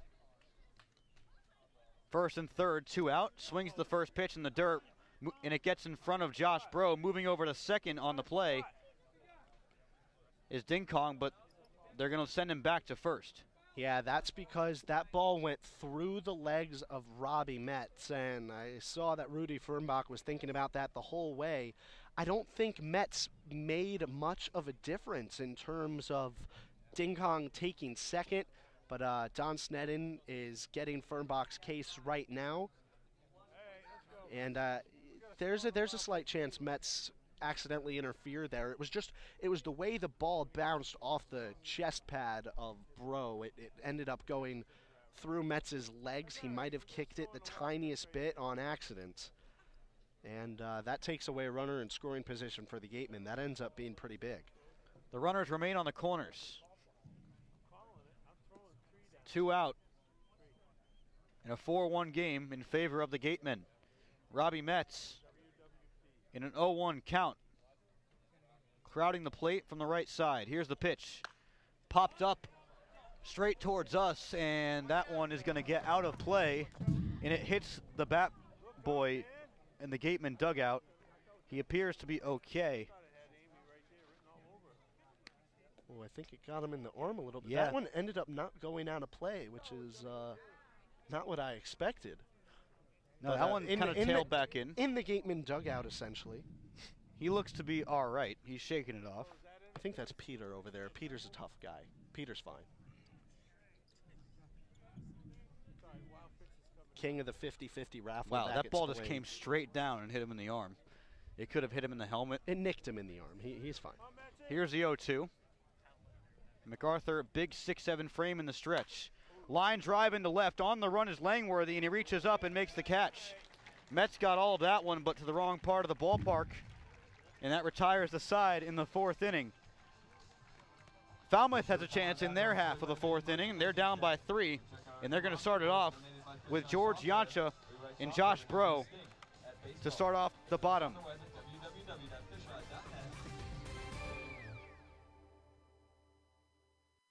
Urgent care is now available at 4 Cape Cod healthcare locations: Hyannis, Falmouth, Sandwich, and Harwich. Open after hours and weekends, staffed by ER physicians. Expert care when you need it. Learn more at capecodhealth.org/urgentcare. Earn a bachelor's or master's degree, complete a certificate, or take a single course through the Division of Continuing Education and Graduate Studies at Curry College. Classes run days, evenings, and weekends in Milton and Plymouth. To learn more about programs in business, criminal justice, education, nursing, and more, visit curry.edu. The Wareham Gatemen and the visiting team, the Cape Cod Baseball League, and the NCAA promote good sportsmanship by student athletes, coaches, and spectators. We request your cooperation and positive support of the participants and officials. Profanity, racial or sexist comments, or other intimidating actions directed at officials, student athletes, coaches, or team representatives will not be tolerated and are grounds for removal from this ballpark.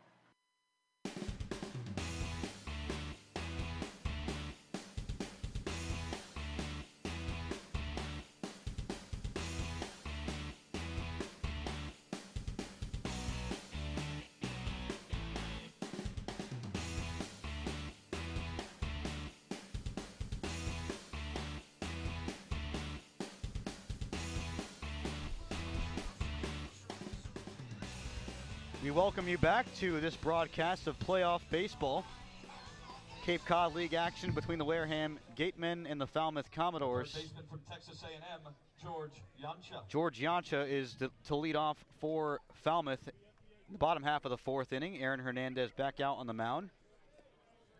Like to remind you to contact us anytime at pressbox@gatemen.org with questions, comments, or concerns about today's broadcast or any other broadcasts.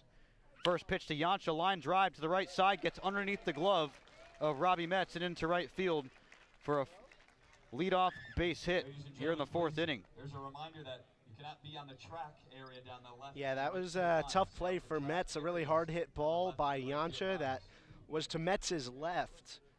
Didn't even have time to lay out for that one. It was so hard hit. And that's a good hit for Yancha. Well deserved. He's been trying to hit the ball to the opposite field tonight, and he had a ground out to Anchia the first time. This time it works out for him.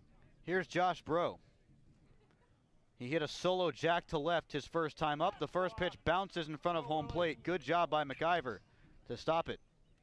Well, let me tell you, Aaron Hernandez has no plan of throwing a good pitch to Bro at any time in this at-bat. If you're going to throw a strike, you got to make sure it's on the outer part of the plate.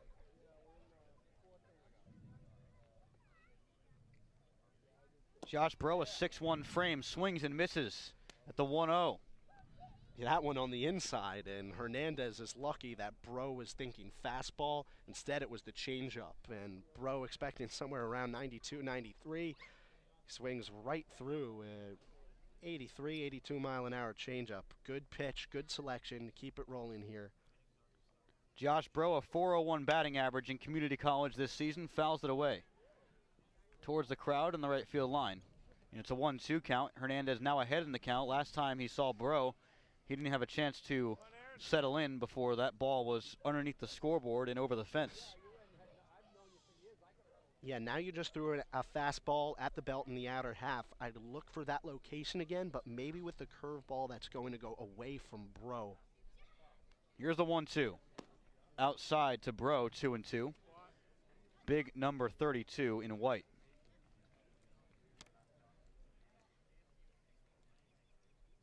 He's a Tomball, Texas native, which is just outside of Houston in the suburbs. It's also where he goes to community college in the Houston area, McLennan, and it's fouled away right side once again into the crowd. Catches have been at a premium today for the fans. I've seen one. Out of all the foul balls here tonight, out of all the fans, they've been at every part of the ballpark. Just not a great day for the Falmouth fans. Hopefully the Spillane Field fans can do a little better tomorrow. There's no room on the railing on the Gatemen dugout. They're all on their feet. Here's the pitch. Cranked out to deep left by Bro. Topa looks up. It's off the wall. The throw comes in, and on third is George Yancha. That ball was about a foot or two away from his second home run of the game, but instead it's a double. And two runners are in scoring position with first base open and nobody out here in the fourth inning. The shortstop from Clemson, Logan. Yeah, Davidson. I mean, with a 2-2 count, Hernandez throws a ball that was on the outer half, but mostly over the plate. I wouldn't call it a mistake pitch. I think Bro is a really hot hitter right now, community college guy trying to show what he's made of. He already has to the Falmouth fans, but in the playoffs, it's a different atmosphere. You have more to prove, and Bro's been doing it tonight. Logan Davidson, a switch hitter hitting from the left side, pops the first pitch into shallow left. It's going to be a close play at home. Topa makes the catch, and Yancha's forced to stop and turn back to third. Really good play by John Topa. And Logan Davidson on one pitch makes it one out with two runners still in scoring position for the Falmouth Commodores. Well, Hernandez, instead of getting the ground outs tonight, has been getting the pop outs and the fly outs. And lucky that one was just shallow enough that Topa could make a good throw. Jaron Duran at third cut it off, kept the runners where they were. Now you have to do the same thing to Cam O'Neill, who with one swing of the bat could tie up this game for sure. You have to be careful. Here's the first pitch to O'Neill. It's a breaking ball. Really good pitch from Hernandez, outside corner, 0-1. O'Neill at a Holy Cross, flew out to center his last time up. You mentioned the influx of fly balls for the Falmouth Commodores. Now 4 putouts for John Topa in left in as many innings. 0-1 to number 13, fouled away over the Falmouth dugout. See if a fan can make a catch, and they're all in lawn chairs. It's really tough when you're sitting that low to the ground to really move at all. You're just so limited in your space when you're in a lawn chair. Yeah, there was a Falmouth pitcher out there who was selling 50-50 tickets. He was disappointed there was no catch, too. Here's pitch number 60 coming in from the righty Hernandez. Righty-righty matchup. This ball is cranked out to left center. Topa's on the run, and he dives and makes the play. John Topa makes the catch. He flips it to Quan. Tagging from third and scoring is George Yancha.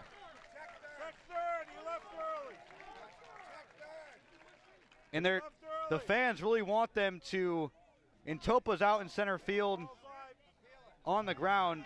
He's getting up slowly. He appears to be okay. And the fans are yelling at the umpiring crew saying that Yancha may have left third early. So Hernandez, what he has to do is go back on the mound, and he has to get in on the rubber and then throw over to third. But it looks like Topa might be a little shaken up. A trainer's going out there to check on him, but he gives her the thumbs up. What a play by John Topa. That was a full layout by number 14, a Yukon Husky in blue, to make that catch. This could be a double play. Hernandez is about to throw over to third. It's 4-2, but it could be 4-1 in the inning over. The center fielder from Missouri State. Is he going to throw over to third? He does. He's going to do it.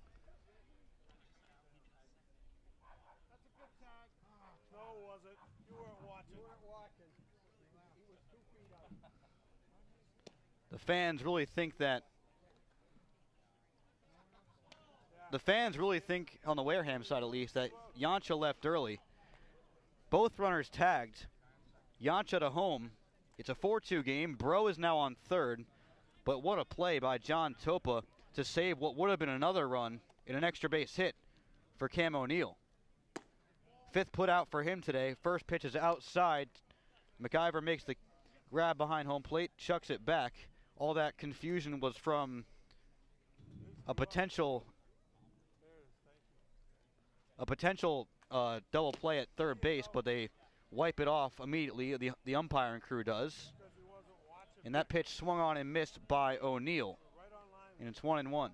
Yeah, sort of crazy. 4 umpires today, the most of any game this season, and nobody was able to detect that. 1-1 in there for a strike, 1-2. I mean, the thing about that play is that the umpires it seemed like they were actually getting ready for what they would do if there was a double and 2 runners trying to score. They have different positions for different situations. Nobody expected John Topa to make that catch, and he did. Hunter Steinmetz is 0 for 1. Here's the pitch to him. Sent out to center field. Stephen Kwan barely has to move, and he puts the catch on to retire the side. But the Falmouth Commodores get one more back. They do it on 2 hits, no errors. 1 man left in scoring position. Top of the order for Falmouth in the 5th. For the Gatemen, Jaron Duran, Joe Durpich, John Topa due up on the Gatemen Baseball Network.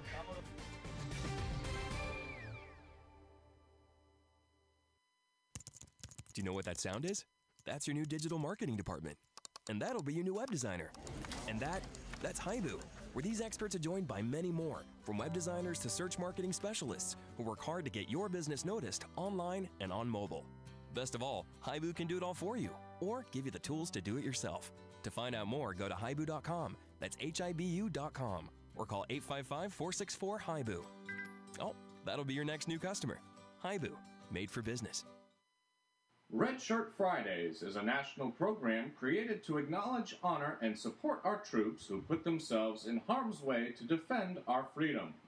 In support of this program, the Cape League teams will be wearing a specially designed red jersey every Friday. This special weekly celebration of Red Shirt Fridays is sponsored by 47 Brand, HP Hood, Cape Cod Regional Transit Authority, Advanced Embroidery, and the Cape League. Support our troops and join us by wearing red each Friday.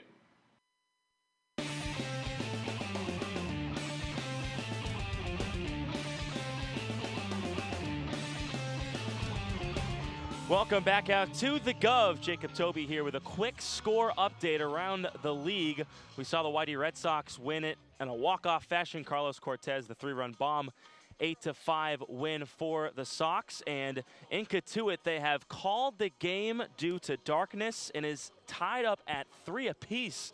So we'll have to see what they do about that. A couple home runs in that ball game. Michael Tolia, home run. Grayson Genista, Scott Schreiber also have home runs in that ball game. And a 3-3 tied, guys. I don't know what would happen in this case. Would they play tomorrow? Do they extend it? I don't know. We'll try to get that information, try to report it back to you, but that's what's happening right now around the Cape. Wow.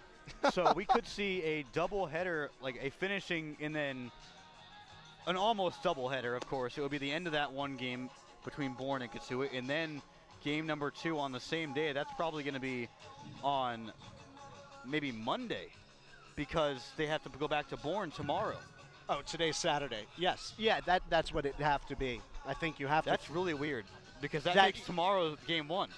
Essentially, yes. You go into tomorrow not knowing what the series stands at. And you have this one other game looming over your head. I mean, the question is, can they play game 2 without game 1 finishing? I mean, that's up to the operators and the board of directors of the league and the coaches.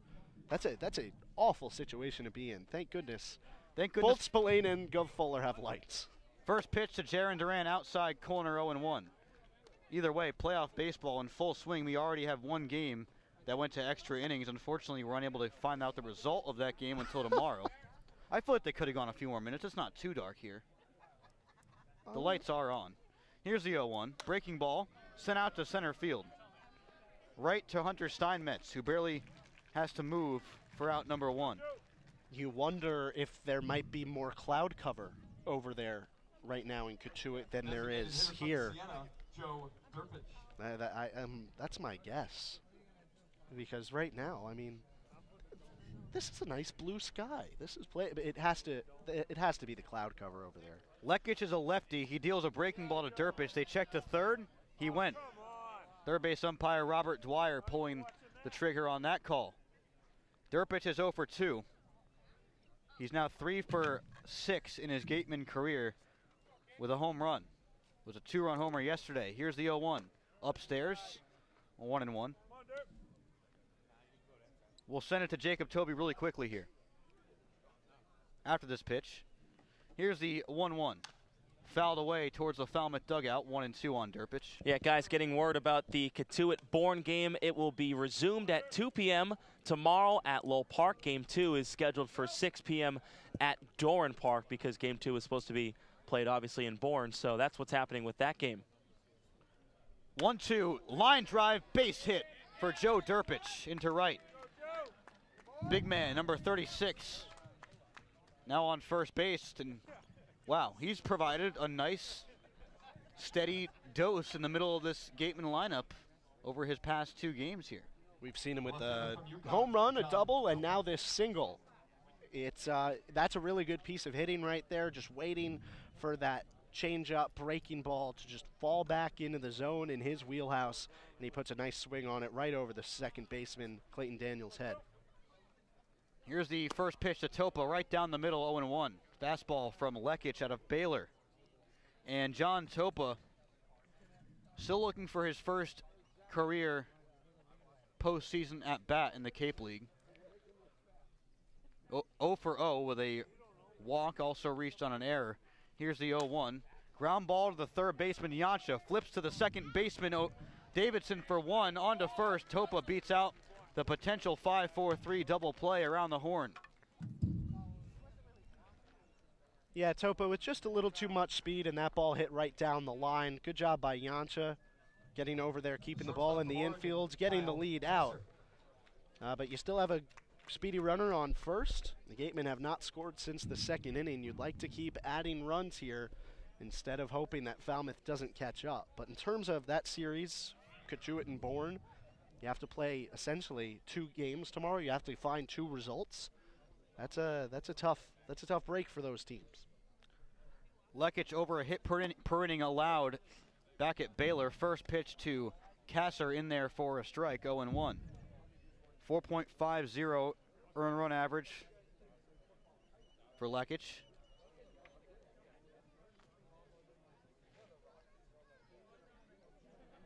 From Port Neches, Texas. A lot of Texans on this Falmouth roster. Breaking ball, good job detecting that one from Kasser. It ends up low and away. And it's 1-1 now on Kyle Kasser.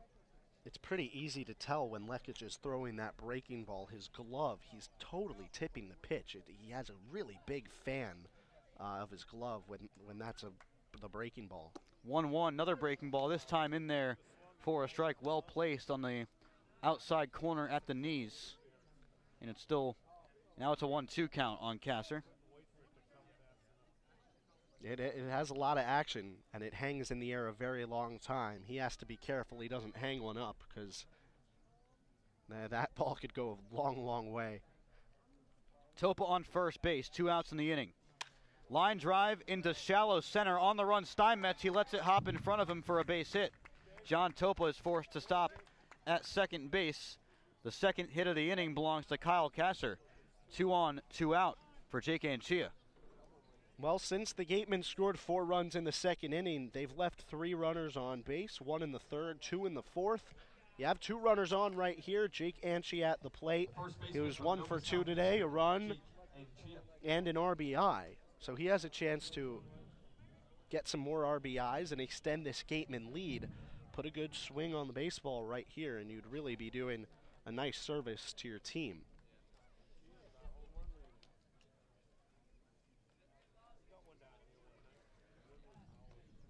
First pitch to the righty, and she has popped up. Deep left. On the run, Langworthy. He's at the track, and it's gone. A 3-run home run for Jake Anchia. 7-2 Gatemen.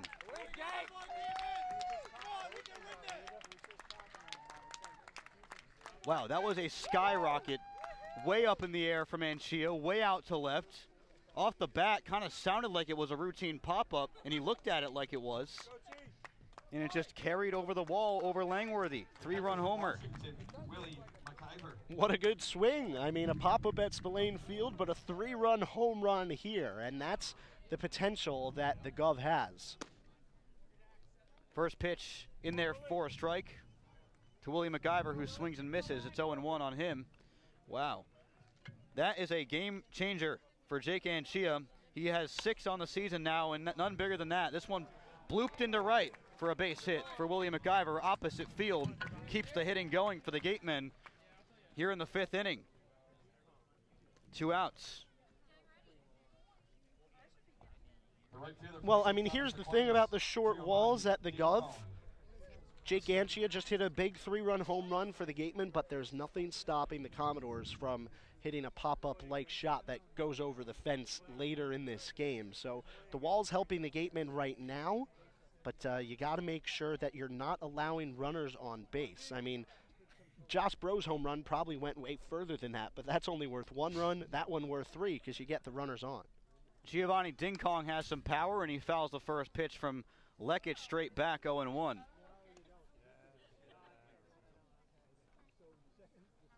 The Gatemen now have 4 hits in this inning. 3 of them with 2 outs. Runner goes, swing and a miss, down to second. The throw was in plenty time, but it was short. McIver slid a little bit early, but he's in safely. He kind of crawled his way to second base after sliding in there. And he has his first stolen base of the postseason, his 17th on the aggregate season if you combine regular season and playoffs. I know I'm not supposed to do that. Here's the 0-2 to Dingkong. Takes called strike 3 at the belt. And that gets out of the inning for the Falmouth Commodores. The Wareham Gatemen add 3 runs to their lead. They do it on 4 hits. No errors. They leave 1 man in scoring position. We're halfway through this one. Let's go to Claudia Chikamian for an update.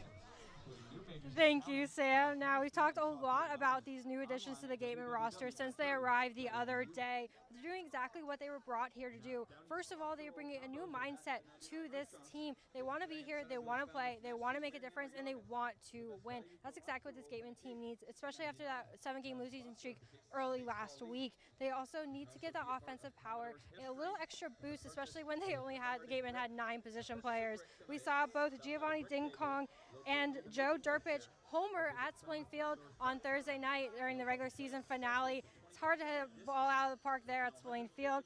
I was joking with them earlier during batting practice today, asking them if they were going to hit any home runs. Out here at the Gov, we know how shallow of a park it is.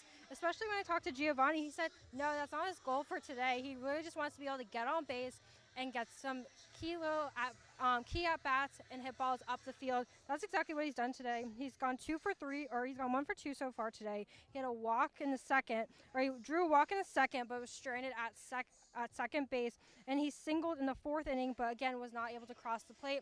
And we just saw him strike out.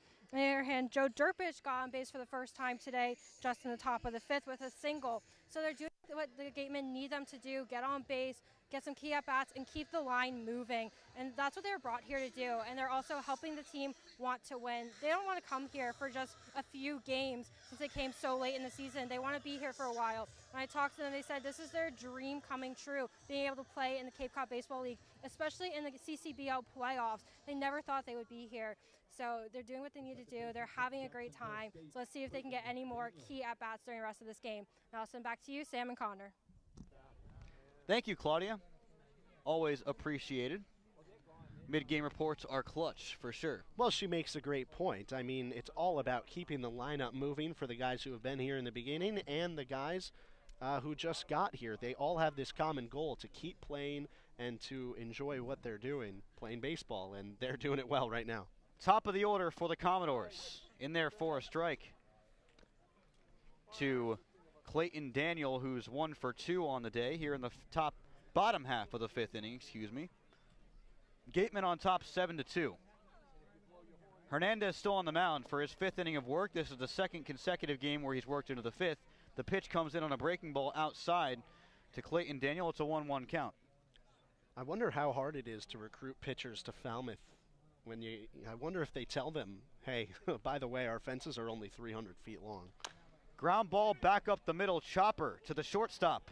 Kyle Kasser on the run. Good play by number 13 in blue. 1 out in the 5th. And the Wolf is in the den. I repeat, the Wolf is in the den. That means he's in the pen. The den and the pen. Grant Wolfram is in the bullpen warming up. Number 44, the big, tall lefty for the Wareham Gatemen.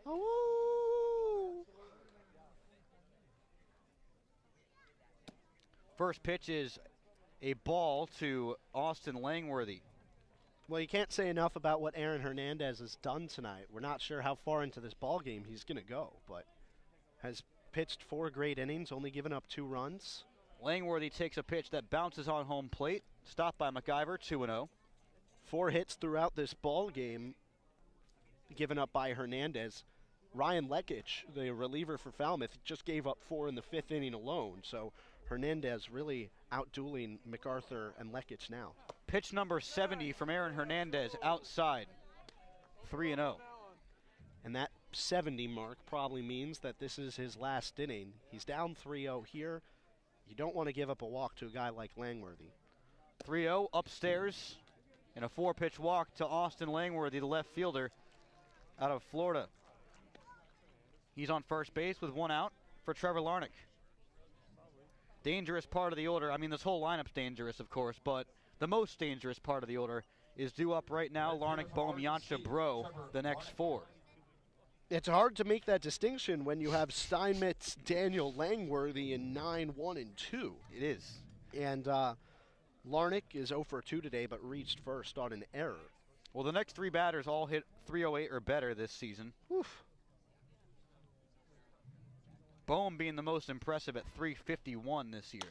This one's a chopper to the second baseman, Metz. He's going to go to second for the first play. On to first. Not even close. But a fielder's choice gets the lead runner and keeps that runner on first base. Larnick takes the spot of Langworthy, and his teammate heads back to the dugout, 2 away. Surprised Robbie Metz went to second base right there, but ultimately it was the good play, eliminating the lead runner. Thing with Alec Boehm is, if there's runners on base, he can drive them in with the long ball, whether they're on first, second, or third. So got to make sure you're pitching in the low part of the zone. Make Boehm ground out, because if he hits a fly ball, he could hit one out of here pretty easily. Boehm at 6'5", hot shot up the middle, base hit. First pitch he sees. Stopping at second is Trevor Larnick, and now 2 on with 2 out on Aaron Hernandez. And here comes George Yancha, the hitting. See, this is what happens, is they're able to just set each other up, and now you just faced 2 of their best hitters, but you still have George Yancha and Josh Bro is on deck. And you need to retire Yancha here. You really needed to retire Boehm, because now Yancha, he wears number 3 on his back. If he gets a good swing on one, you're talking about a 3-run home run and a 7-5 ball game. So the key is, if you want to win games at the Gov, to keep the runners off base to begin with. If you're going to give up a home run, make it a solo shot. Yancha crowds the plate. First pitch, ground ball through the left side for a base hit. Rounding third, heading home is Larnick. He's going to score easily. The throw comes into home. Stopping at second is Alec Boehm. RBI single for Yancha, 7-3. Just a chopper, but to the right part of the infield. Gets between Kasser and Duran. Good effort by Kasser, diving to his right. Yeah, Yancha 2 for 3 today. All 3 appearances, he's put ground balls down on the infield. The first hit he had was between the first baseman Anchi and the second baseman Metz. This time it's perfectly placed between Duran and Kasser on the left side. You need to get Josh Bro out here. He's put 2 really good swings on baseballs today. First pitch to Bro. He was going for the fences, chops it in the infield. Tough play, barehanded by Duran. On to first with a pick. What a pick by Jake Anchia after an incredible play by Jaron Duran. The third baseman and first baseman high five in the infield and head back to the dugout after the inning is over. Damage is limited. 1 run on 2 hits, no errors. 2 men left for the Falmouth Commodores. Let's go to the 6th. The Gatemen hold a 4-run lead here on the Gatemen Baseball Network. Coca-Cola Bottling of Cape Cod thanks you for supporting the Cape Cod Baseball League and for refreshing yourself with ice-cold Coca-Cola products. We are proud supporters of the CCBBL as well as many other wonderful Cape Cod organizations that serve our community. Want to hear more about today's game, players, and breaking sports updates? Then download the free Next Radio app from the Google Play Store and tune to this station. It's live. It's local FM radio wherever you go. The Next Radio app. Get it today. Friendly's Restaurants, a timeless tradition since 1935, is proud to be the official ice cream of the Cape Cod Baseball League and bring together 2 of America's favorite pastimes, baseball and ice cream. Visit Stars Restaurant at Chatham Bars Inn Resort and Spa for a world-class dining experience, a proud member of leading hotels of the world.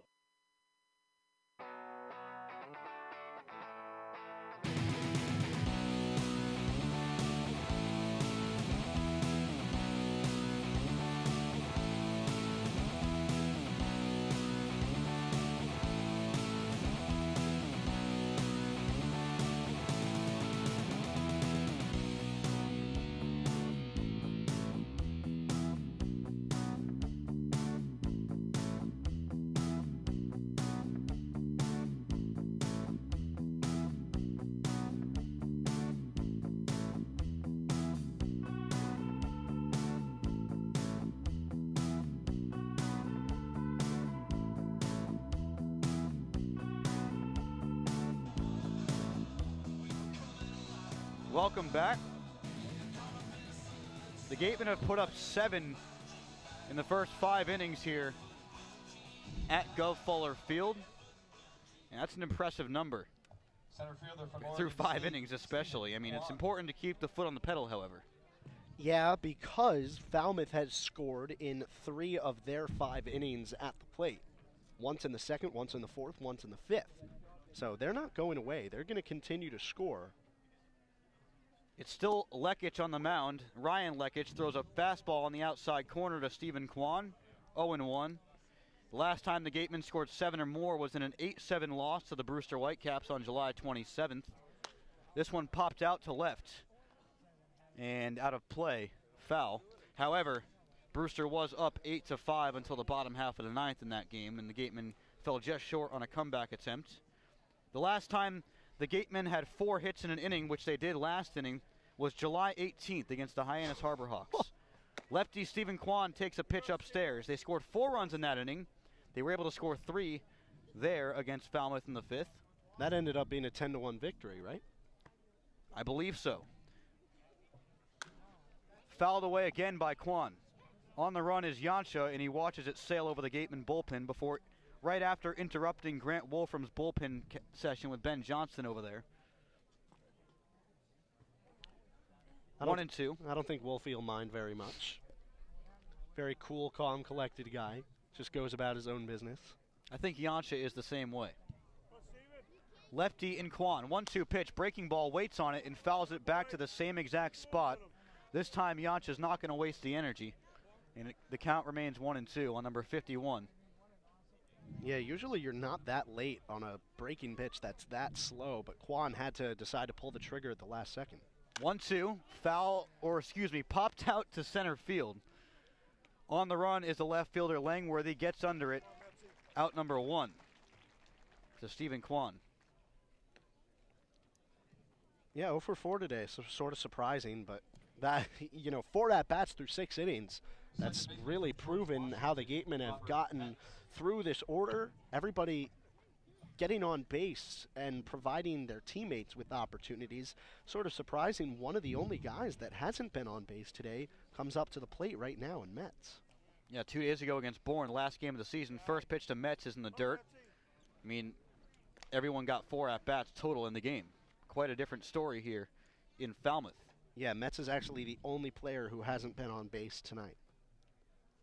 Pitch to Metz, fouls it off his own foot. Trying to shake it off, ball rolls towards us. He looks just fine. Thankfully, that one bounced first and then came back and sort of hit him in the heel. The heel is definitely the better part of the foot to take a ball. That, unless you're top of the foot really just kills. Unless you're Achilles. The Achilles heel story? Of course. Some sort of Greek mythology stuff? Yep. So, we know Achilles definitely strayed away from baseball back in his day. This one's fouled away by Metz. 1-2.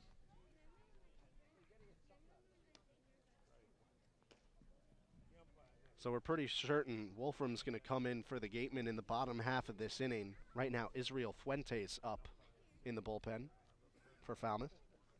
Lekic, the pitcher. Lefty deals low in the dirt. 2-2 to Metz. Lekic did give up those 3 runs in the last inning. After only 1 of MacArthur's 4 that he allowed was earned, all of the 3 to Lekic were earned in the 5th. This ball is grounded to the shortstop, Logan Davidson, who gets it over to first to Cam O'Neill, 2 away. That was the first successful 6-3 converted by the Commodores today, and that's sort of surprising considering in the 3rd attempt. Yeah, the highly touted shortstop that Logan Davidson is. Well, one was an E3 on O'Neill, the other was on him with a low throw. Both of those came in the 2nd inning. And we could be staring at a different scoreboard if the defense was cleaner for Falmouth. In there for a strike to Jaron Duran. 0-1. Top half of the 6th inning, playoff game number 1 for the Wareham Gatemen. One of to be determined. 0-1. Line in the left, going to drop in front of Langworthy for a base hit. 2-out single for Duran, opposite field. He's 2 for 4. And here comes Joe Derpich. And he's going to be looking to turn on one and drive it about 300 feet. Way more than that. I mean, he has the ability to. Well, that's all he needs. The rest doesn't count. Well, down the lines, that's all you need. Unfortunately, Sam, we were unable to figure out the measurement to center field. That just would have been... That would have been too strenuous. Yeah. First pitch to Derpich. Low. 1-0. I'm just glad I didn't have to count 300 feet. Thankfully, using my incredibly smart mind to think I'll start counting at first base. Derpich, 10 home runs this season. He's the all-time NECBL home run leader aggregate in 2 seasons. That pitch is outside 2-0.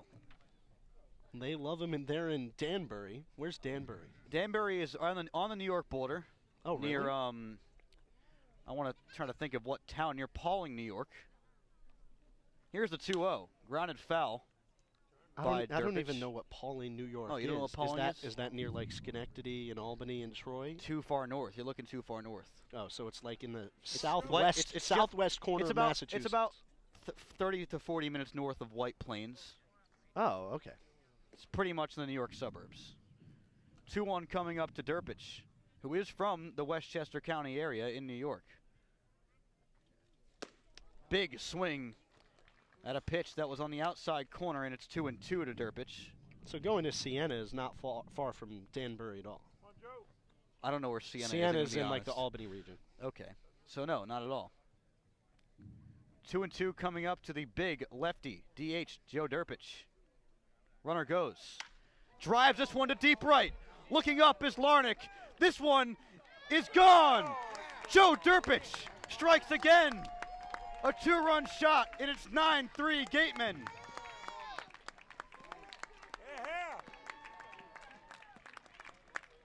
Wow. Joe Derpich. 2 home runs for him since joining the Gatemen. This is his 8th at-bat. He just got all of that one on Lekic and turned on it right over the Falmouth Toyota sign, which is in right center field. And Larnick didn't even have a chance. He didn't even try. Never before this season has there been a Gateman that I figured would hit a home run every time he gets to bat. Joe Derpich is now that guy. That was awesome. 2 outs in the inning. We're going to get a pitching change from the Falmouth Commodores. We'll tell you who it is when we get back here on the Gatemen Baseball Network. Don't miss a minute of this station's pre- and post-game sports talk. Tune in on your smartphone with the Next Radio app. It's live and it's local. Download the free Next Radio app from the Google Play Store today. Registration is now open for the 2017 Wareham Gatemen Youth Clinics. The instruction clinics are open to boys and girls between ages 4 and 15. The clinics are a great opportunity to meet and learn from some of the best collegiate players in the country. Clinics are held Monday through Friday, depending on the player's off day. For more information and to sign up your young ball player, visit www.gatemen.org. Urgent care is now available at 4 Cape Cod healthcare locations: Hyannis, Falmouth, Sandwich, and Harwich. Open after hours and weekends, staffed by ER physicians. Expert care when you need it. Learn more at capecodhealth.org/urgent-care. The Fuller Family Foundation is proud to support the excellent sportsmanship and character of the Cape Cod Baseball League. Coca-Cola Bottling of Cape Cod thanks you for supporting the Cape Cod Baseball League and for refreshing yourself with ice-cold Coca-Cola products. We are proud supporters of the CCBBL as well as many other wonderful Cape Cod organizations that serve our community. The Wareham Gatemen would like to thank Franklin Sports for their sponsorship of the Cape Cod Baseball League. Franklin is yet again proud to be the official batting glove of the Cape Cod Baseball League. Throughout the summer, all 10 Cape League teams are wearing their own custom team batting gloves, courtesy of Franklin Sports. To order your favorite team's design or to create your own, visit franklinsports.com/custom. Enter code CCBL20 for 20% off your purchase. From Cape Cod to the major leagues, only the best hitters in baseball wear Franklin gloves.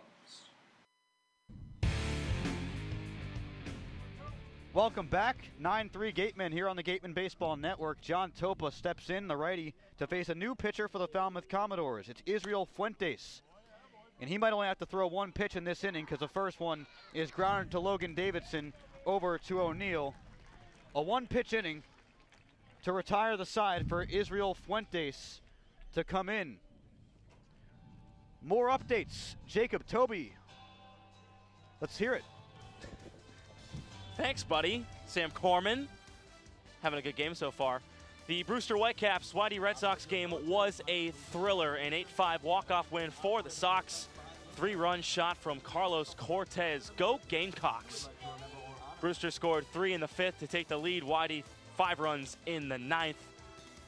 Andrew Kedeza, the starting pitcher, 5 innings, 3 earned, 6 Ks for the Whitey Red Sox. The Bourne and Katuitt game, a 3-3 tie, was called due to darkness. Game will pick up tomorrow, 2 p.m. at Lowell Park. Then both teams will travel over the bridge, well, actually not over the bridge, just before the bridge to Bourne for a 6 p.m. start time for Game 2 at Doran Park. Grayson Jennings to the home run in the first inning for the Cavaliers. Scott Schreiber, Michael Tolia also home runs in that one.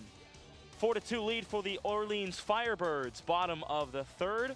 Chatham's Josh Stowers hit a 2-run home run in the top of the 2nd. Ethan Paul, an RBI single in the bottom of the 2nd. All-star pitcher Logan Gilbert on the hill for Orleans. So far, 3 innings, 2 earned, 2 hits, 3 Ks, and a walk. Sam Corman, take us home. We got quite a while till home, Jacob. But new pitcher for the Wareham Gatemen here in the bottom half of the 6th inning. You got to do that. You have to do that every time he comes in now. I'm sorry. No, I'm saying, like, it's a requirement. Yeah. It's a prerequisite for Grant Wolfram coming into the game, number 44. Big, tall lefty on the hill. Out of Davenport College, he's been solid this season. The win-loss record doesn't show it. He's 0-3, but does have a 4.19 ERA this season. He's walked 7 batters while striking out 18, a former draft pick of the hometown Detroit Tigers for him back before he went to Central Michigan University, and is now a rising senior at Davenport College in Grand Rapids, Michigan. The first batter he's going to see is a good one. It's Logan Davidson, a switch hitter, who's now batting on the right side against a lefty in Grant Wolfram. First pitch, big kick from Wolfram upstairs, 1-0. Big moment in the game because it hasn't really been the starting pitching that struggled against Falmouth. The bullpen has given up 27 of the 39 runs that Falmouth has scored on the Gatemen in the 6 games this season. Wolfram delivers outside, but at the same time, the starters haven't been able to turn out as many innings as Hernandez did in those 5. He only gave up 3 runs, 6 hits for Falmouth, struck out 1 batter. That pitch is outside, 3-0 count. That's as good as a start as pretty much any Gateman has had against the Falmouth Commodores. They are that good that we have high expectations for these Gateman starters. We've seen so many have scoreless starts, but 3 runs against the Commodores, that's a good mark, and your offense has helped you a lot. 3-0 from Wolfram, right in there for a strike on a fastball, 3-1. Yeah, Wolfram's job right now is to go at these hitters. Don't fall behind 3-0 like he did to start this at bat, but get outs. Outs, trade them for runs. You're up 9-3, go at these guys. 3-1, way up high. And Logan Davidson heads down to first with a leadoff walk. Yeah, only the 2nd walk that these Commodores have drawn. Wolfram, uncharacteristic of him, but I'm sure he'll bounce back.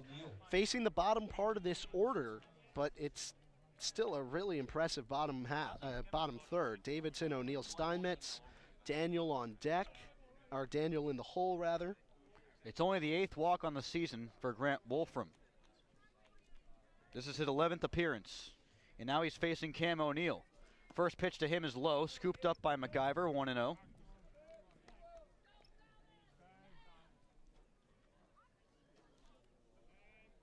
Jim Lawler wants to have a chat with Wolfram and MacGyver right now. I mean, you throw 5 balls to 1 strike in your first 6 pitches. That's not a great ratio, especially when you're up by so much. And really, you can throw strikes and not be scared of giving up big hits. Yeah, simply because you have this lead. But if you can't afford walks. If you put the base runners on, if you give them free passes, that can be trouble. Yeah, and you can't afford walks against a lineup as good as Falmouth. Well, we talked about if you put runners on base and the next guy hits a home run, that's 1 run that maybe didn't deserve to be there. And If Cam O'Neill hits this one out right now and Logan Davidson ends up scoring, I mean, Wolfram's going to end up kicking himself. Barrett Lowski is in the bullpen. 1-0 coming up to Cam O'Neill. Righty with a big open stance, and that pitch is outside, 2-0. O'Neill has now thrown 6 balls in 7 pitches since coming in. Runner on first is Logan Davidson. Tough part of the order coming up, although I should say that basically when anyone's up. Hunter Steinmetz is on deck, Clayton Daniels in the hole. Pickoff attempt at first. Diving back safely is Davidson. Very surprising, Hunter Steinmetz is 0 for 2 today. He hit 2 balls very hard, one to the left fielder Topa, one to the center fielder Kwan. The 2015 Patriot League Rookie of the Year is at the plate. He takes a strike on the inside corner, 2-1. Good pitch by Wolfram. Cam O'Neill crowding the plate. That one could have been a strike just as easily as a hit by pitch, but Wolfram locates perfectly. O'Neill is 0 for 1 with a sac fly back in the 4th inning.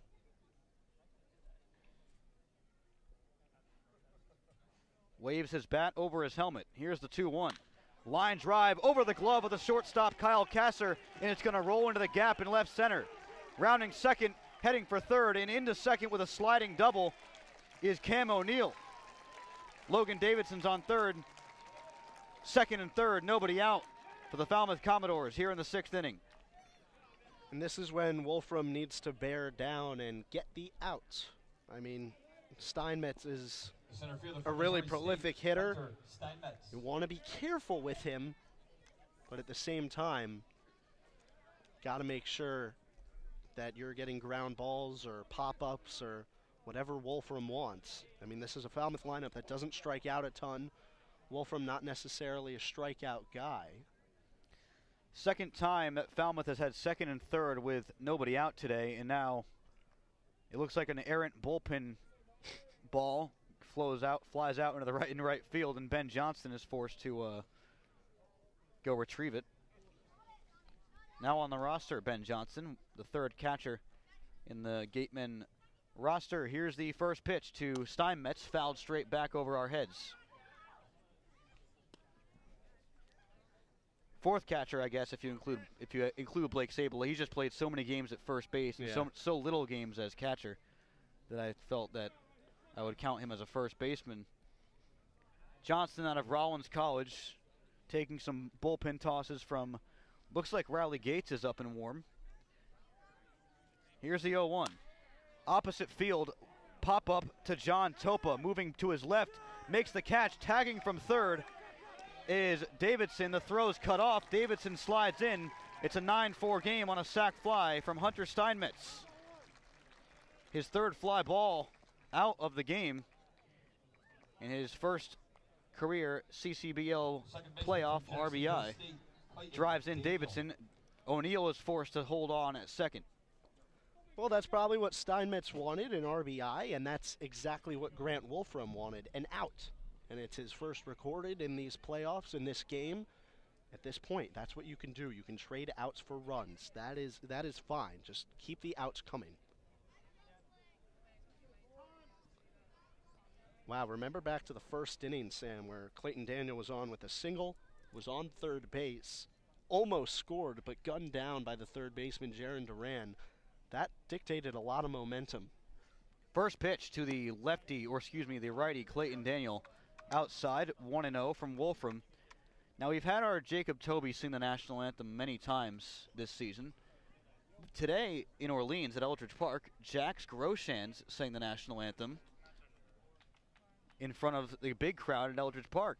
Wow. Pretty cool stuff. The Kansas Jayhawk, 3rd baseman. Breaking ball outside from Wolfram, 2-0. If we told Grant Wolfram if he shuts down Falmouth from here on in, he could sing the national anthem tomorrow, I bet you he'd do it. I don't know if he'd want to. I think he would. Not sure. He's the kind of guy that would just do it. Yeah. 2-0. Big open stance for Clayton Daniel, a righty batter, bends his knees like no other, and that pitch is once again low in the dirt, 3-0. Runner on second is Cam O'Neill. He's the only guy on base after Cam after Logan Davidson came across a score on that sac fly from Steinmetz. Big kick and delivery from Wolfram just in there on the outside corner. 3-1 now to Clayton Daniel.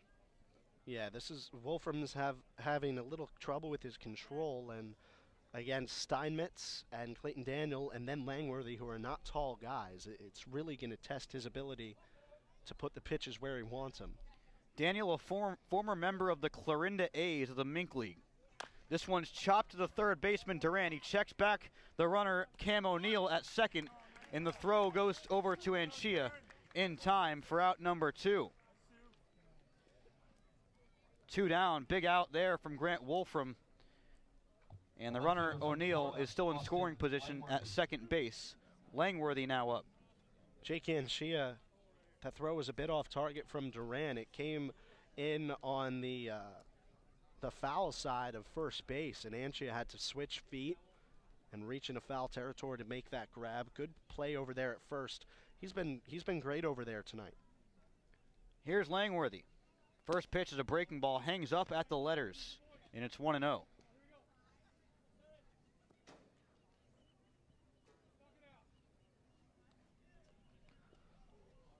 I'm still kind of shocked that Jax Grosjean sang the national anthem. That's pretty cool. A player getting to flex his singing muscles before playing in a big baseball game. That pitch is low from Wolfram, 2-0. And he's really struggling to locate early on here, but he hasn't gotten burned too much by it. He had a leadoff walk and then a double. However, he's retired the last 2 batters. But he'd obviously like to keep this at a 5-run lead for the Wareham Gatemen at 9-4. 2-0 coming in with 2 outs. Outside corner fastball. Good pitch from Wolfram, 2-1.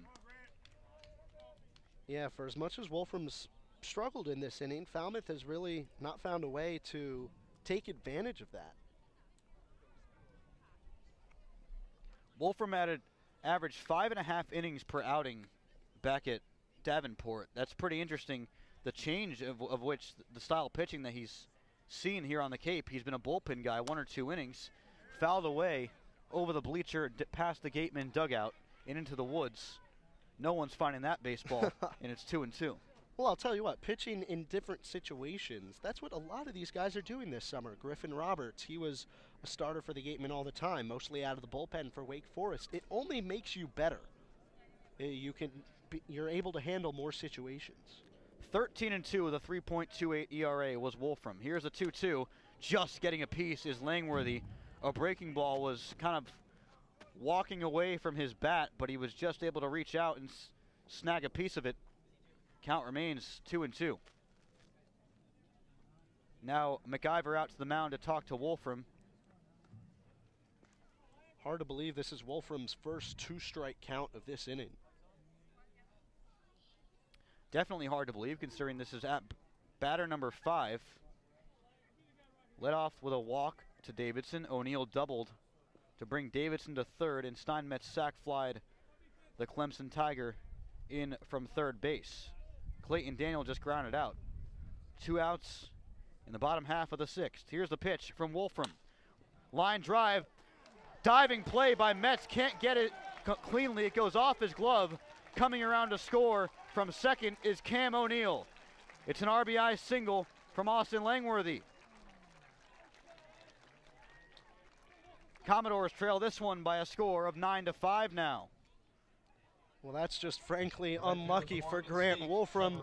He makes a really good pitch, and he fooled Langworthy. It was way out of the zone down low. Langworthy flares the bat at it with one hand, but had the strength to push it out of the infield and past the diving attempts from Robbie Metz up the middle. Really, for all the home runs, that's the best piece of hitting I've seen tonight, situationally. Langworthy gets his first hit of the day. Now Trevor Larnick steps in. Lefty takes a strike, 0-1. And this is the part of the order where if you don't get an out, if you don't get the third out of the inning, things can just spiral out of control. Larnick, Bohm, Yancha, Bro.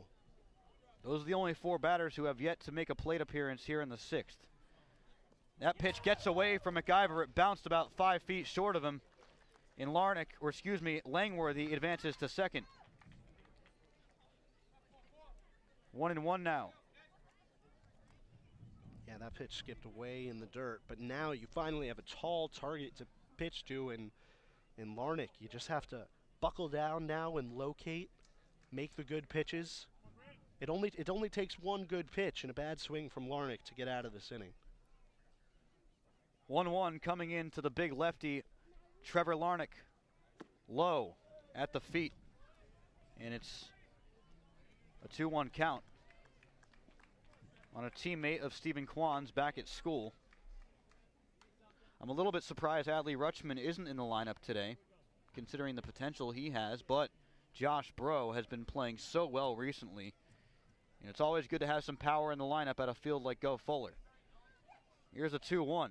Lefty-lefty matchup. That one's in the dirt, and McIver is able to make a nice block moving to his left to keep the runner Langworthy at second base. 3-1 count.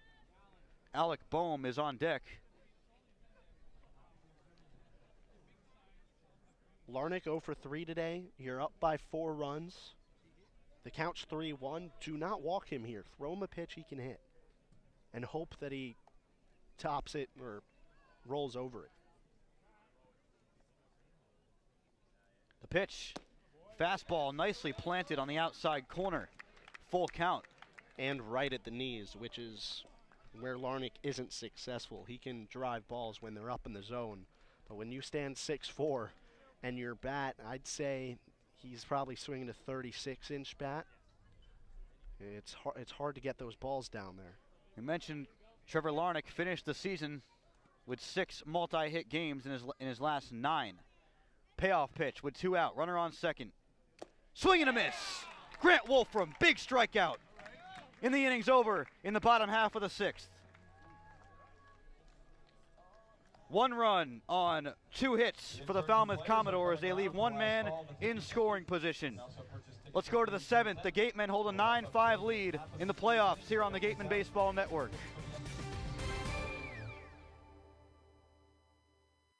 Coca-Cola Bottling of Cape Cod thanks you for supporting the Cape Cod Baseball League and for refreshing yourself with ice-cold Coca-Cola products. Coca-Cola Bottling Company of Cape Cod employs more than 50 full-time employees and more than 25 seasonal. Every year, more than 15 college students get great experience and support their education by working at Coca-Cola Bottling of Cape Cod. Reward yourself. Have a Coke.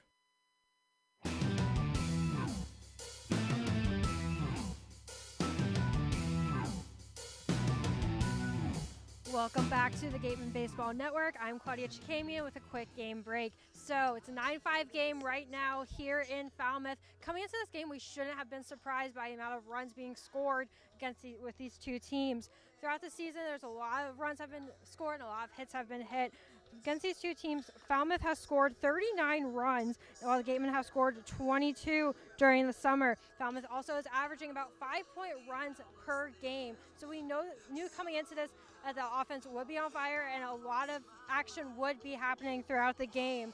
We've seen it all season long, including that 9-9 tie earlier in the season right here at the Gov. We also saw that 12-1 atrocious beating to the Gatemen by Falmouth just a couple days ago. We see how powerful our lineup is 1 through 9. The Gatemen knew that going into it, and they've done a very good job countering it, scoring 9 runs today, and this is far from over. We've also seen 2 home runs today with Jake Anchia and Joe Durpich. Not the first time the Gatemen have hit the ball long out of this field. The guys counted it earlier. It's about 300 feet to the wall, so the guys are taking advantage of it here, and we'll see what else the Gatemen can do as they're up to bat now.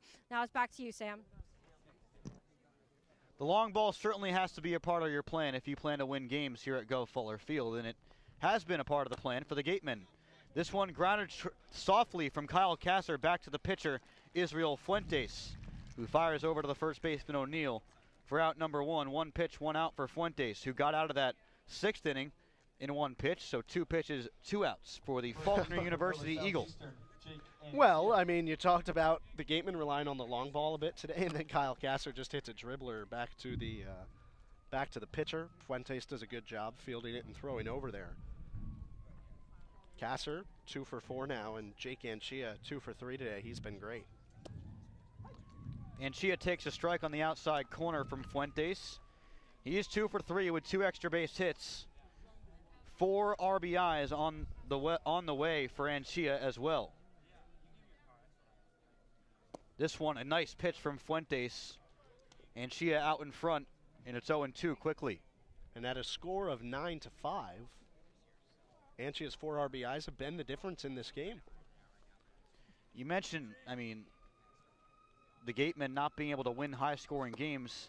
That's what you need to do against Falmouth. The pitch is high, and it's 1-2, excuse me. Well, what you wanted to do was keep this game low-scoring. Instead, the Gatemen have given the Commodores a taste of their own medicine throughout the regular season.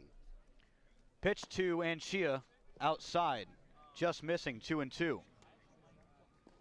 Well, before Israel Fuentes made his way up to the Cape, he spent the rest of the summer with the Waynesboro Generals of the Valley League. Only played 3 games there, 7 2/3 innings. Swung on and missed by Anchia.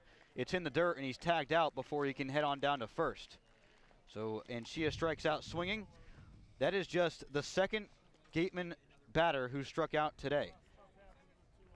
Impressive stuff from this lineup in the hitting department, which has struggled recently. Here's Willie McIver.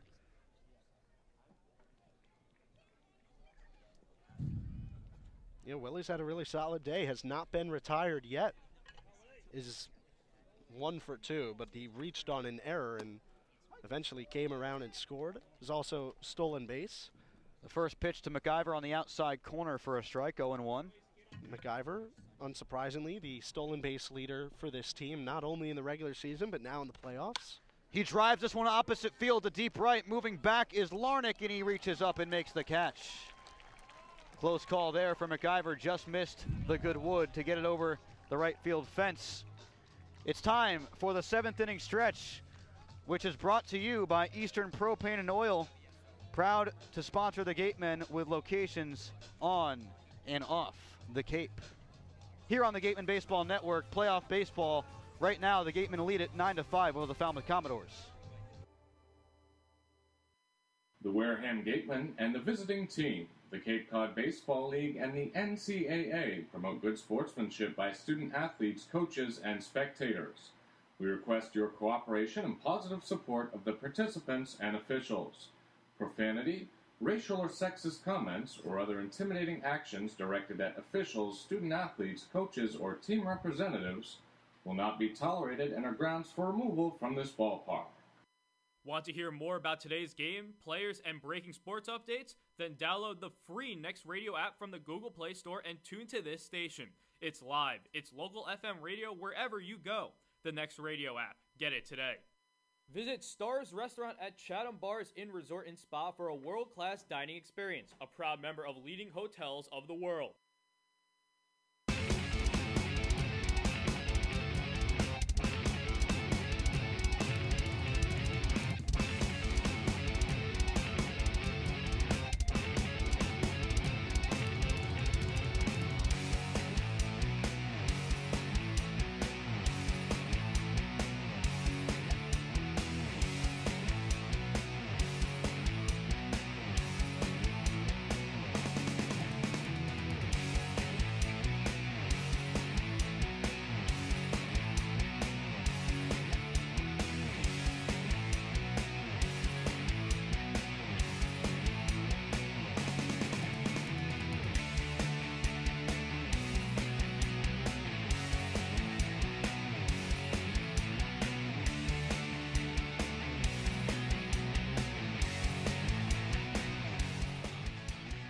Barrett Lowski, the new pitcher for the Wareham Gatemen.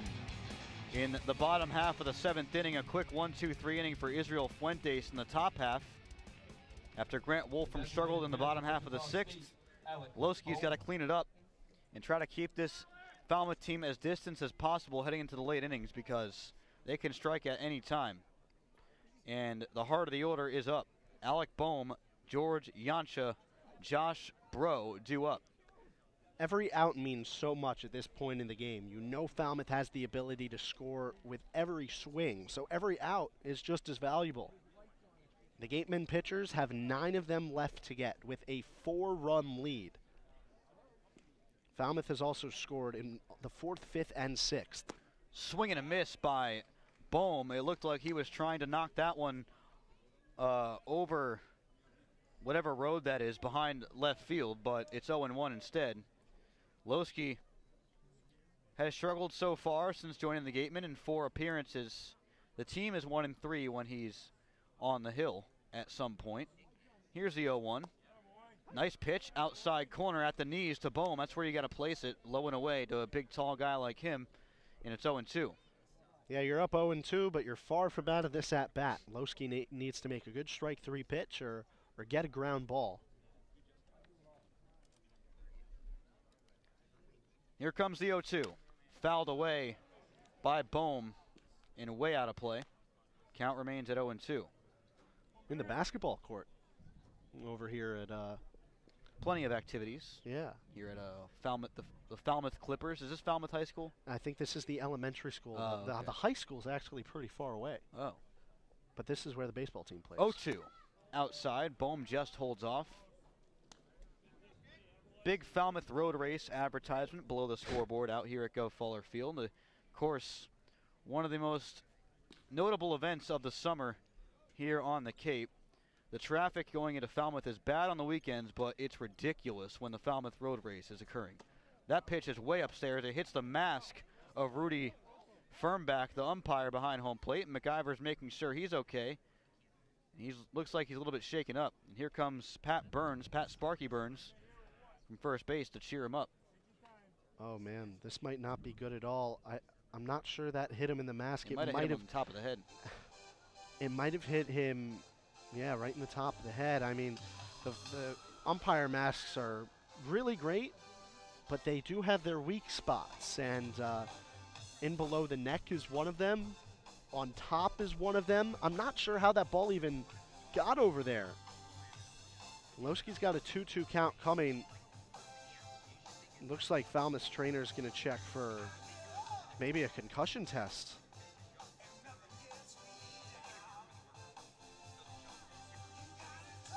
The umpires gather behind home plate. Firmback is standing up and is, talking with the rest of them. He appears to be, at least in good condition. He gives the trainer a pat on the back and looks like he's heading back to his position. Thank goodness, because... Well, they have the extra umpire for a reason, I guess, just in case. I mean, you could do this game with a 2-man crew. Oh. I mean, it's just about the time that umpires generally take forever to put on their home plate equipment. So if one of these other guys had to come in and put on the equipment, we would have been here for 20 minutes waiting. Well, if we were in Katuitt, the game would have been canceled. Because of darkness, of course. It's the first suspended game of the season. Wow. And it comes in the playoffs. How about that? 2-2. And that game started at 4 as well. 2-2. In the dirt. Full count coming up. This was an 0-2 count on Bohm, and now a full count coming up. Bohm tied for the lead on this team with 28 RBIs. Marty Bakina is also at the 28 RBI mark. He's not in the lineup today. I would expect to see him tomorrow. Payoff pitch, low, and Bohm works a walk to lead off the inning, the second consecutive leadoff walk by a Gatemen bullpen pitcher in 2 innings. Might see Bakina in a pinch hit situation tonight. Who knows? But, yeah, that free pass does not bode well for Lowski. Wolfram in the 6th inning gave up a walk to the first batter he faced, and Logan Davidson ended up coming to score. Well, if one thing's working in his favor, it's the fact that George Yancha has put 3 balls on the ground. Hopefully, for Lowski, it's going up the middle towards one of his double play partners, Kasser or Metz, the shortstop and second baseman, respectively. Yancha, the Texas A&M Aggie, pretty interesting batting stance, takes ball 1 outside. He has his feet very close together, much closer together than the rest of the batters that we see. Jim Lawler now out to the mound to talk to Lowski. It's a 1-0 count on Yancha. That's 5 straight balls now from Barrett Lowski.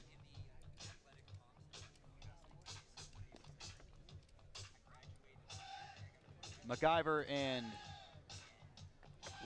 Jaron Duran are also in on this conversation on the mound. Yeah, this is nothing against Coach Lawler, but when he came out to talk to Grant Wolfram in the 6th, Wolfram ended up giving up 2 more runs. Cody Smith is in the bullpen for the Gatemen. Once the 10th man, and now a bullpen guy, returning to his original. Returning to what he was supposed to be when he came here. He'd be great to have out of the bullpen for the Gatemen. He hasn't pitched in quite a while, and we know he's capable of some good stuff. Yansha or righty. SEC matchup, Arkansas versus A&M. Swing and a miss, big hack by Yansha. 1-1. Yeah, in my mind, I can never think of A&M as an SEC school. That's just, they're Big 12. It's just a money grab, just like Mizzou. Well, A&M, some of the best football fans in the country. And they always seem to beat Arkansas when they play them, but baseball is different. 1-1, low, 2-1. Both these teams made runs to the NCAA tournament. A&M got to the World Series. Arkansas lost in the Super Regional, or excuse me, in their own regional to Missouri State. Hunter Steinmetz is batting ninth. He defeated Losky and the Razorbacks in that regional. 2-1, swung on and missed by Yansha. 2-2. Good fastball there from Losky, the righty pitcher. Remember when A&M, they got a 3 seed in the tournament, in the national tournament. I was like, looking at their path, I was like, they could just as easily make it to the College World Series as anybody. They lost to Missouri in the first round of the SEC tournament. That's what hurt them so bad.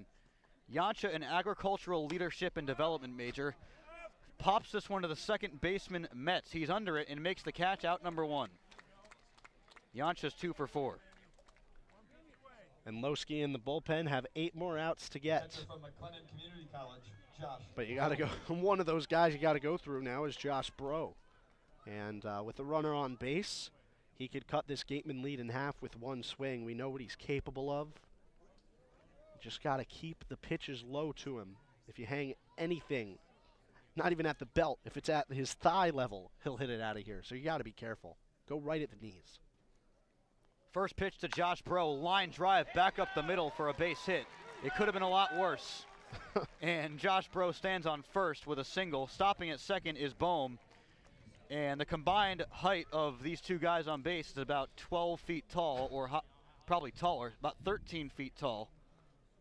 Bohm and Bro. Here comes Logan Davidson. Yeah, Davidson 0 for 1 today, but has been issued free passes on a hit by pitch by Hernandez and a walk by Wolfram. Losky. Try to get a ground ball here. You're not going to double up Davidson, but you need to get an out at least. 2 on and 1 out with Davidson at the plate out of Clemson. First pitch is a high fastball that Davidson is able to hack away straight back. Foul ball, 0-1. Yeah, I mean, I don't know if Losky wasn't paying attention to what Josh Bro has been doing tonight, but the first pitch that he gave to Bro was a fastball over the inner half of the plate, right at the belt, and that's Bro's wheelhouse. And you're right, it could have been way worse than a single. Davidson, a switch hitter, now back on the left side after facing Wolfram as a righty in the last inning. Here's the 0-1. Chasing a nice changeup low. And it's 0-2. No chance at him making contact with that one. Losky puts it in the right spot. And now he's ahead on a former first-team freshman All-American for the Clemson Tigers back in that was this year. He's a rising sophomore. Former draft pick of the Philadelphia Phillies in 2016, around 30. 0-2. In there, called strike 3. Barrett Losky gets his first strikeout of the inning. It's brought to you by the law offices of Lang, Exofaris, and Bullard. 2 down for Cam O'Neill. Someone finally threw the tall hitters in Falmouth's lineup a fastball in and around knee height. That's the perfect pitch to retire these guys, and Davidson had no choice but to stare at it, hope it was called for ball 1. Instead, it's strike 3. That's the pitch Losky needed. Great work. Cam O'Neill is at the plate.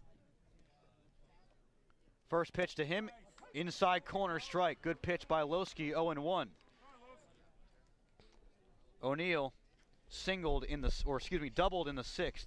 Also had a sac fly in the 4th, flew out in the 2nd.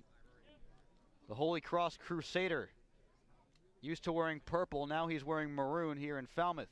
Here's the 0-1. Breaking ball, line drive, foul ball down the third base line. Good swing by O'Neill, but just ahead on that breaking ball from Loski. And it's 0-2. Yeah, Loski had him way out in front.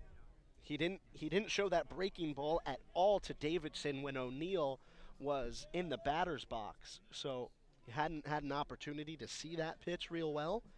He gets fooled way out in front. 2 on, 2 out in the 7th. Loski on the hill. Righty-righty matchup with Cam O'Neill. Here's the pitch, and it's low. 1-2.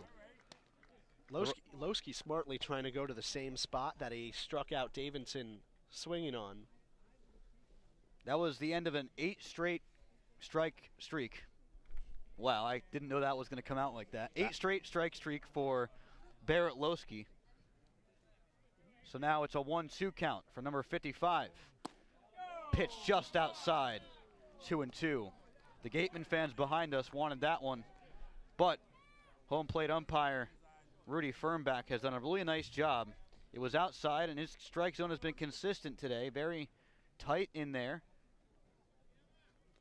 Loski in that 55. When I think of 55 in baseball, I think of Hideki Matsui. I don't know about you. 2-2. Fouled away straight back by Cam O'Neill, staying alive. Well, as Yankee fans, there's really nobody better for us to think about in terms of Matsui. But I can't even think of like any other notable 55s, can you? No, not at all. Barrett Loski, the next notable 55. Obviously. And right now, 1 strike away from getting out of this inning scoreless. But the runner on second is Alec Boehm. On first. They check down to first. He went. An appeal goes in favor of the Gatemen, and the second consecutive strikeout for Barrett Loski goes and ends the inning. The Gatemen are 6 outs away from a Game 1 victory in the playoffs, but first they'll hit in the top half of the 8th. Here on the Gatemen Baseball Network, it's 9-5.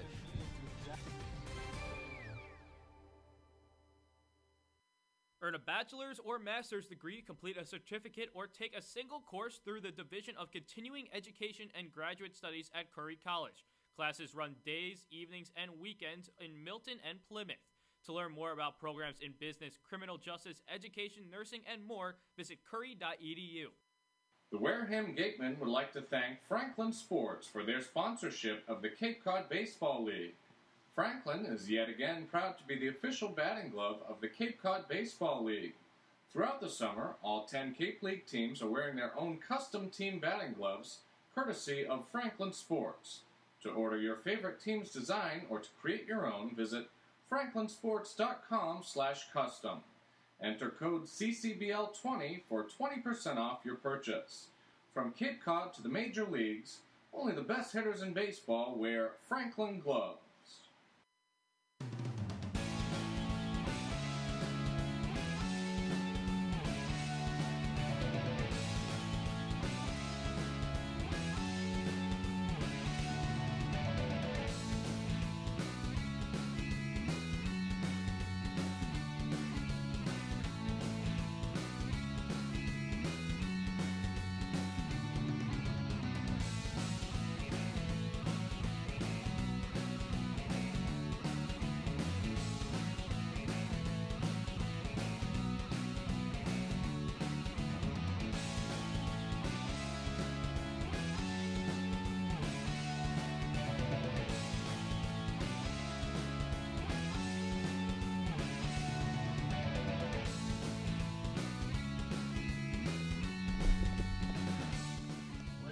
Giovanni Dinkong to lead off for the Wareham Gatemen here on the Gatemen Baseball Network in the top half of the 8th inning. Sam Corman and Connor Federico here on the broadcast for the Gatemen Baseball Network. Also, shout out to Claudia Chikamian, to Jacob Toby, our host, and to Matt Weasel there, our producer, sitting right beside me, guiding me through every play. The first pitch, outside corner to Giovanni Dinkong, and it's 0-1. Dinkong is 1 for 2 with a walk. Takes strike 2 at the belt. Good pitch there from Israel Fuentes, who's done a nice job. He's retired the first 4 batters he's seen since entering the game in the top half of the 6th inning. Fuentes, big high leg kick, delivers just outside to Ding Kong. At a St. Thomas Aquinas College. I believe that's in New York as well, right? Brooklyn. Brooklyn. Lots of schools in Brooklyn, LIU Brooklyn, as well as St. Francis. Called strike 3 on the outside corner. Giovanni Ding Kong goes down looking for the second consecutive at-bat. Now he's 1 for 3. Here's Stephen Kwan. Center fielder from Oregon State. Yeah, second straight time. Ding Kong has gone down looking. Sort of disappointing, but he certainly has the ability in his swing. And now, for the first time this season, Jimmy Francos, the third base coach, has called time to have a conversation with Stephen Kwan. There must be a certain thing that they're seeing in Fuentes. He might be tipping his pitches. They might want him to take some pitches to keep Fuentes' pitch count high. Now Kwan's walking back towards the dugout. What do you think this is? New bat. First piece of wood wasn't good enough, and now he gets a new stick of lumber to head out to. We'll try to figure what that's about later. Well, either way, Stephen Kwan felt that he needed a new bat, and he's going to use it. I tell you, that means he has to get a base hit here. I'm not sure what that all was about. Lefty facing a righty in Fuentes. Fuentes stops momentarily in the middle of his leg kick, then delivers toward home plate. A strike on the outside part of the plate to Kwan, who is 0 for 4. As you mentioned, top of the order for the Gatemen, Kwan, Metz, and Duran combined just 2 for 12, but the bottom has really picked it up. Here's the 0-1. Breaking ball at the belt. Really nice pitch from Fuentes. He's been on point so far, and it's 0-2.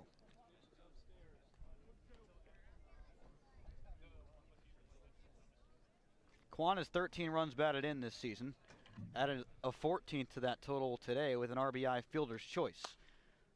Swings at a fastball down the gut, fouled away into the woods. The Crickets will feast on that baseball. 0-2 with 1 out. I don't know what that was, but not factual. Crickets don't eat baseballs. You don't know that. Here's the 0-2. Outside, 1-2. I'd like to say that I do know that, but you're right. I don't know that. Kwan from Oregon State. Here's the 1-2. Fouled away. Down towards the Falmouth bullpen. Scooped up nicely by one of the bullpen members. I'm still so flustered about what that little meeting with Francos and Kwan was about. Then going to get the new bat. As far as I can tell, Fuentes is not tipping his pitches at all. It must be about trying to drive up the pitch count. 1-2. Breaking ball left side, caught on a line by Logan Davidson. Good piece of hitting by Kwan, but right to the wrong part of the infield, right to the shortstop, 2 away. Brian Gadsby is in the bullpen for the Falmouth Commodores, side armor out of UCLA. And Brett Cadine for the Gatemen is warming up and throwing some.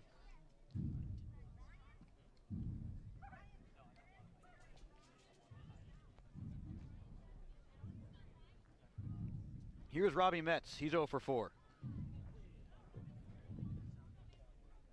2 outs in the inning. Metz takes a ball outside, 1-0. Throw back to Fuentes, a little bit wide by Josh Bro, but there's nobody on base, so it doesn't matter. We have seen that once this season. That was one of the most ridiculous things. I forget. I don't even remember where it was. Here's the 1-0. Upstairs 2-0, but someone. I don't remember if it happened to the Gatemen or if it happened to the Gatemen. It happened like in favor of the Gatemen. Someone on the other team, I believe it was Hyannis. It could have been. Threw the ball back could have been that 10-1 game. Over the head of the pitcher. It was wild. Here's the 2-0. Upstairs 3-0. I just remember calling that a play out of the Little League World Series. Yeah. I guess that was Hyannis. I think you're right. How would I have even written that in my scorebook?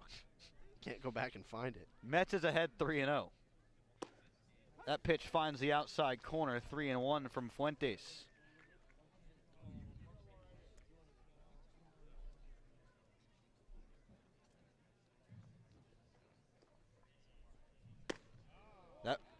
3-1 is up and in. Metz has to dodge it, and he walks down to first with his first time on base today. That's just the third walk for the Falmouth pitching staff today. But the Gatemen have been so successful in two-out situations. Both the home runs tonight, one by Jake Anchia and one by Joe Durpich with 2 outs. And well, it's interesting. I asked Joe Durpich before the game if he likes, being a lefty hitter, he obviously likes facing righties. So I asked him about the righty matchup today. Goes out there with a bullpen pitcher and hits a home run off a lefty in Lekic. Here's the first pitch. Duran chops it in the infield. This is going to be a tough play. The shortstop Davidson has no chance. Jaron Duran placed that chopper perfectly over the head of the pitcher, Israel Fuentes, and he has so much speed that Davidson had no shot at getting it over to first. It's an infield single for the 3-hitter Duran, and now here is Joe Durpich. Dun, dun, dun. This man can hit the ball a country mile. And that's what Fuentes has to be afraid of. I mean, these are 2 runners. He issued a free pass to Robbie Metz. You never want to do that. And then Jaron Duran did not deserve that hit by merit. He deserved it because he has some of the fastest legs I've ever seen. So, you know, Fuentes has not let this inning get away from him. It's sort of unfortunate circumstance for him. First pitch coming into Durpich from the righty Fuentes. It's low, and it's 1-0. Holding off on that call was Firmback. That was a close pitch. Faulkner University, where Fuentes goes, is located in Montgomery, Alabama. Also home to Alabama State University, the Yellow Jackets. Here's the 1-0. Durpich with a big swing fouls it straight back, 1-1. Fuentes is from Chino Hills, California, and elected to go to school in Alabama. Well, it's a private Christian university in Montgomery, and it was founded in 1942 as Montgomery Bible School, but now is Faulkner University. Fun fact of the day. Last time Durpich was up, he hit a jack out to right center. The lefty awaits the 1-1, and it's in there at the knees for called strike 2. Really nice pitch by Fuentes. That was the exact same fastball on the inner low part of the zone that Lowski threw to get Logan Davidson looking back in the bottom of the 7th. Durpich is 2 for 4 today. He's now 5 for 9 in his Gatemen career. Here comes the 1-2. Swings and misses. Late swing from Durpich there on that fastball from Faulkner, or not from Faulkner, excuse me, from Fuentes out of Faulkner University. And that retires the side in the 8th inning. The Gatemen get no runs on a hit, no errors. They leave 2 men on base. Bottom of the 8th, here we come. The closer might be coming out for the Wareham Gatemen here on the Gatemen Baseball Network.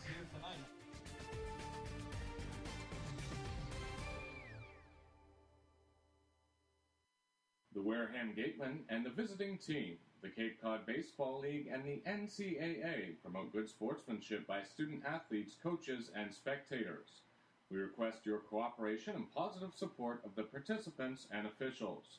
Profanity, racial or sexist comments, or other intimidating actions directed at officials, student athletes, coaches, or team representatives will not be tolerated and are grounds for removal from this ballpark. Did you know that Baseball Factory has partnered with the Cape League for the past 17 seasons? Baseball Factory is your resource for top-notch baseball training. With over 600 events nationwide for players age 8 to 18 and over 100,000 college success stories, you too can build your way to greatness with Baseball Factory. Visit baseballfactory.com to learn more.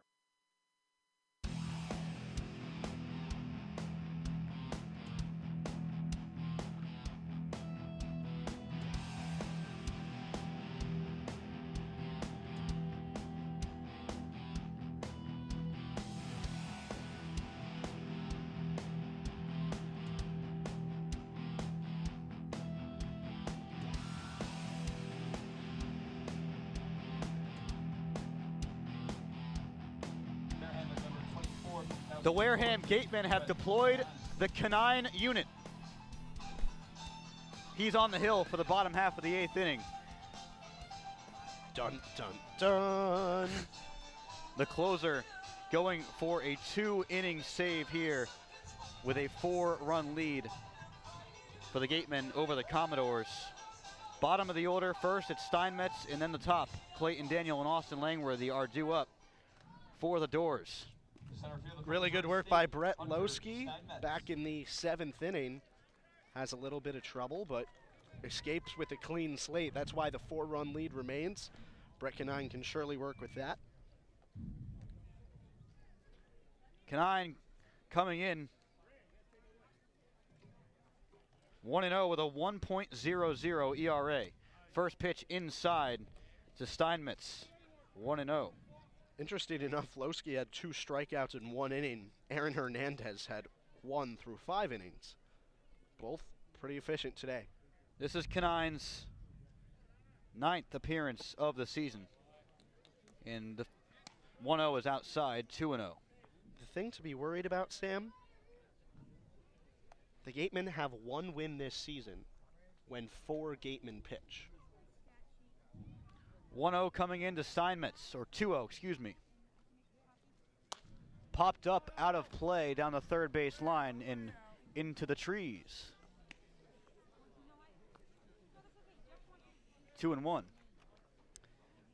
Now, Hunter Steinmetz of Missouri State, Missouri Valley Conference 2nd team in 2017. The first team featured some interesting names such as Jamison Hanna of Dallas Baptist and Alec Boehm, his teammate here in Falmouth of Wichita State. Grounded on the third base line, and Duran tried to barehand it and was unable to. Bunt base hit for Hunter Steinmetz to lead off this 8th inning. Now Brett Canine, appearance number 9 for him. He has not given up any runs since his first appearance, in which he blew a save. Sam, if you can give me a second to correct myself, the Gatemen are 7-13 this year when 4 or more pitchers come in. So that was way off than the original stat that I read. But it's still not great. Clayton Daniel to lead off.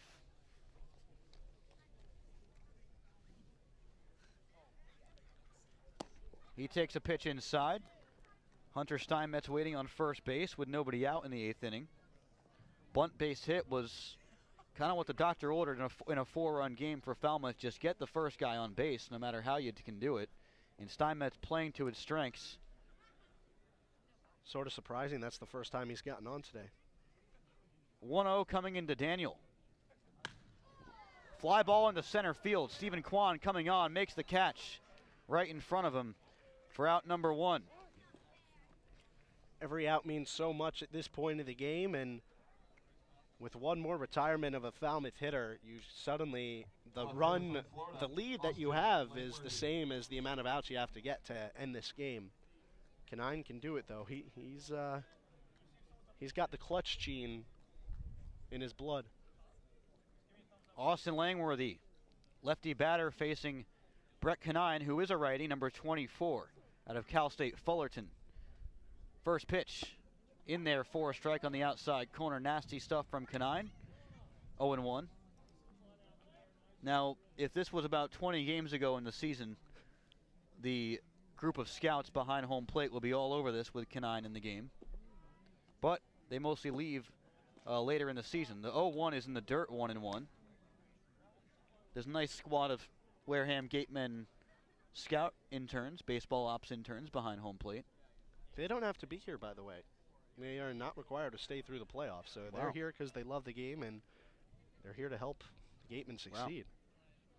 1-1 coming in to Langworthy from Florida. Just low, and it's 2-1. You know, with that said, Sam, when this season does eventually end, which it will for the Gatemen, whether they win the championship or get knocked out eventually, I don't know what I'm going to do without going to the ballpark every night. It's going to be different. 2-1, grounder up the middle. Tough hop for the shortstop. Kasser over to first. Good play. Gets the runner Langworthy 6-3. Advancing to second is Steinmetz. Now a runner in scoring position for Falmouth with 2 out. And here comes Larnick. Yeah, in a 9-5 game, Kasser electing not to worry about the lead runner. Steinmetz very quick It was a ball hit up the middle, but he really didn't have a ton of time to flip it over to Robbie Metz. Instead, he goes to first for the guaranteed out. That's the smart play.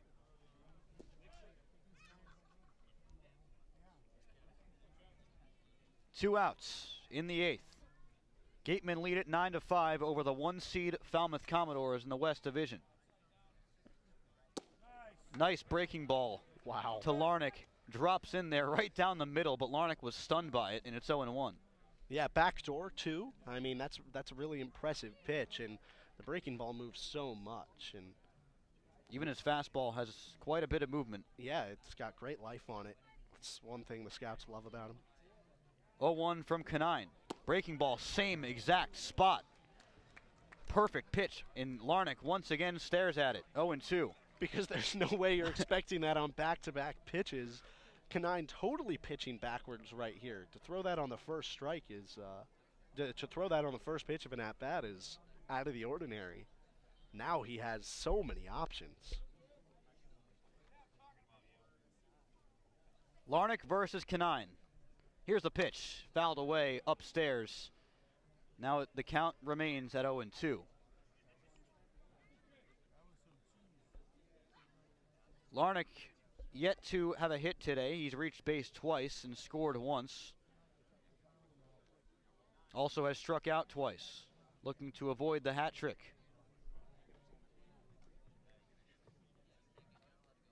Righty and Canine versus a lefty and Larnick. Here's the 0-2. Breaking ball, swung on and missed. Brett Canine. A 4-batter inning, no runs allowed for Canine, 1 hit for the Falmouth Commodores. They have one more chance. They need 4 or more. Let's go to the 9th. The Gatemen lead it 9-5 here on the Gatemen Baseball Network. Registration is now open for the 2017 Wareham Gatemen High School Clinics. These programs are run by the Gatemen coaching staff with a focus on exposing high school area players to the college game. To sign up for either the hitting, pitching, or catching camps, visit www.gatemen.org for more information. The 99 Restaurants has 9 real-size entrees for only $9.99. They're big, hearty portions you can count on all day, every day, like their hand-breaded crispy fish tacos with cilantro lime rice. The 99 Restaurants, proud sponsor of the Cape Cod Baseball League. Coca-Cola Bottling of Cape Cod thanks you for supporting the Cape Cod Baseball League and for refreshing yourself with ice-cold Coca-Cola products. Coca-Cola Bottling Company of Cape Cod employs more than 50 full-time employees and more than 25 seasonal. Every year, more than 15 college students get great experience and support their education by working at Coca-Cola Bottling of Cape Cod. Reward yourself. Have a Coke.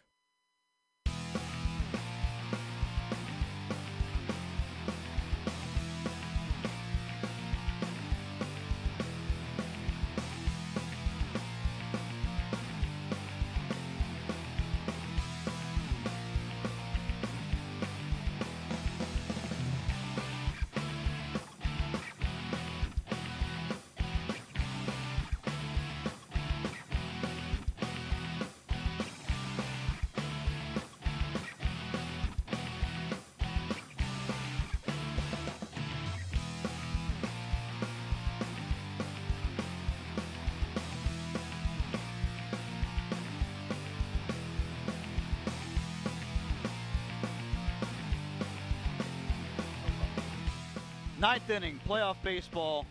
Gov Fuller Field here in Falmouth, Massachusetts. John Topa, the righty, to lead off against Brian Gadsby, a new pitcher for the Falmouth Commodores out of UCLA.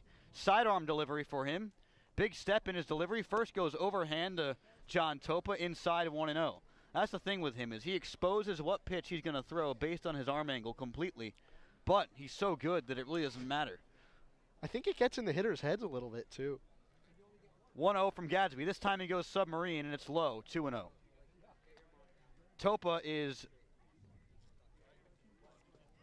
he's 0 for 2 with a walk, also reached on an error. He's scored twice today. Here's a submarine delivery. That one goes behind John Topa in the righty's batter's box. Wow. He had to kind of like bring his knees forward to avoid that one. That's the thing with submariners, is when they miss wildly. Yeah, I mean, I was just saying in warm-ups, how does this guy throw a single pitch for a strike? I mean, it's really incredible. Well, he has not until that pitch. 3-1 now. At the belt, looked a little bit high from John Topa's perspective. He was about to head down to first, but Rudy Firmback says, wait, hold up. 3-1. Fouled away by Topa, hacking away at that pitch in the strike zone. Fouls it over the bleacher on the third base, or excuse me, the first base side. Third base if we were playing backwards. And now it's 3-2. Yeah, good job working back in this at-bat by the old sport, Brian Gadsby. I get it. 3-2. Line drive up the middle into the gap for a base hit. Topa's going to round first, take a sharp turn to second. He's heading in there. Here's the throw, and it gets by the second baseman, Daniel. Topa's in with a double. There's that piece of hitting we've seen from John Topa earlier in the season, why he was selected as a West Division All-Star, showing off the power he has in his bat, but the power to hit line drives and gappers, and that's exactly what he did. Steinmetz made a good throw on his second, but Topa in there safely. Really good job. He wanted two the entire way, gets himself into scoring position. The Gatemen have not scored since the 6th. They'd like to add some insurance for Canine here. First double of the game, or first hit of the game, I should say, for John Topa. Now, the only two hitters without hits are the top two, Stephen Kwan, Robbie Metz. Everyone else has a hit. Here's Kasser, lefty, takes a strike down the middle, submarine style from Gadsby. 0-1. I almost said Gatsby because you said old sport. Gatsby, over radio, you can barely hear a difference. 0-1 from Gadsby, Gadsby, if you're listening. Just to clarify. Runner on second is Topa with nobody out. Showing bunt, Kasser gets it down the third baseline. Gadsby turns, fires wide. Coming around third and heading home and scoring is John Topa. Kasser's heading around second. He's going to go to third. Here's the throw, the cutoff by the pitcher. Kasser is gunned at third. But John Topa scores on the wild throw from the pitcher. And it's 10-5 Gatemen in the 9th. I mean, it's when you have a sidearm submarine thrower out there on the mound, suddenly making a routine throw to first base is really different. And he elects to go overhand, and it seals way wide of the glove of the first baseman, Cam O'Neill, into foul territory. That one was almost called out of play, but it hung up on the mound in the bullpen in foul territory for Falmouth. Just didn't go out of play. Kasser gets a bit greedy on that one. I've never seen a cutoff 3-1-5 across the infield like that. That pitch way upstairs, 1-0 on Anchia. I believe the first baseman fielded it. Gadsby cut it off. No, it was Davidson. Oh, okay. He was on the mound. In there for a strike to Anchia. They ruled a single for Kyle Kasser and then an error. Okay. I mean, he might have had the speed to beat that one out. This one chopped foul by Anchia. 1-2. The Gatemen lead by 5. One thing they have not done is lost a game in which they've scored 10 or more runs. They also have not lost a game when they scored 9 or more runs. They have tied a game in which they've scored 9 or more runs. That was here at Gov Fuller, way back on July 8th. Here's Jake Anchia taking the ball in the dirt, 2-2. Anchia hit a 3-run home run back in the 5th. Doubled home Kyle Kasser in the 2nd. 4 RBIs in total for the Nova Southeastern Shark, wearing 16 with the big cranberry numbers on these Gatemen uniforms. That pitch outside, full count coming to Anchia. And I'm sure the Falmouth broadcasters are saying the same thing about the Gatemen lineup tonight. All parts have been good. The weak part, if anything, has been number 1 and 2, which is so rare. Full count, swing and a miss, Anchia down swinging. Good pitch from Gadsby up at the belt, outside part of the plate. Anchia heads back to the dugout. Here comes McIver. One catcher passes the other. 2 strikeouts for Anchia tonight, but with 2 extra base hits and 4 RBIs, you certainly take it. And that's just the kind of hitter he is, a free swinger, but if he makes contact, see ya. The hill down the right field line, the first base line, has really emptied out of Commodores fans. Still a solid crowd on hand. First pitch swung on and missed by MacIver, 0-1.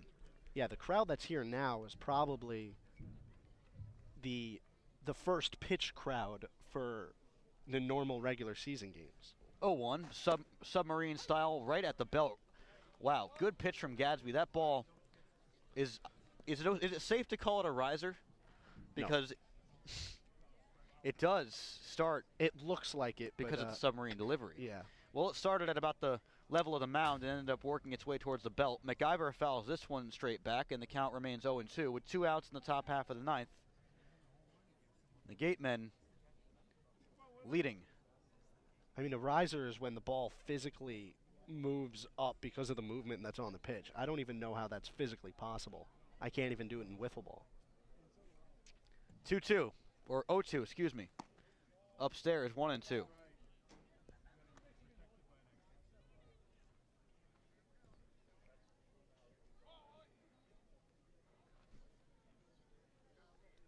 MacIver hitting .258. That pitch. They rule that MacIver went around on a check swing. Putting the tag on is Bro, and that retires the side in the 9th inning. But the Gatemen had a run on 2 hits, 1 error, nobody left. 3 outs to go for Brett Canine and the Wareham Gatemen. Can they do it? Find out after the break here on the Gatemen Baseball Network. Baseball Factory, which has proudly supported the Cape Cod League for 17 seasons, conducts baseball training, tournaments, and showcases at over 600 events nationwide, providing players with world-class instruction. The Baseball Factory program leads to future success both on and off the field for players aged 8 to 18.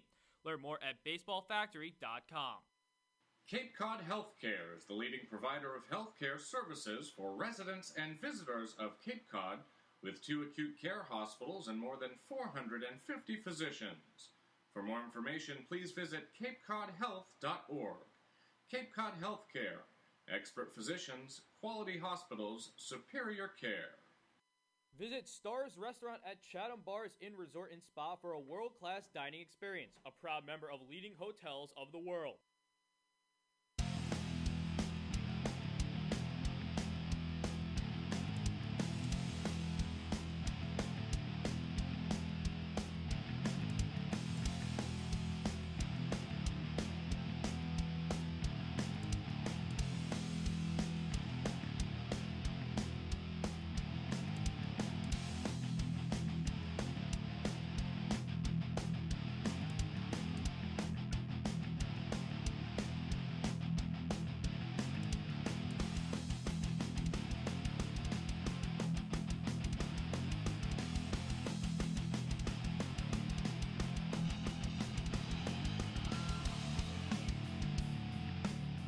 Bottom half of the 9th.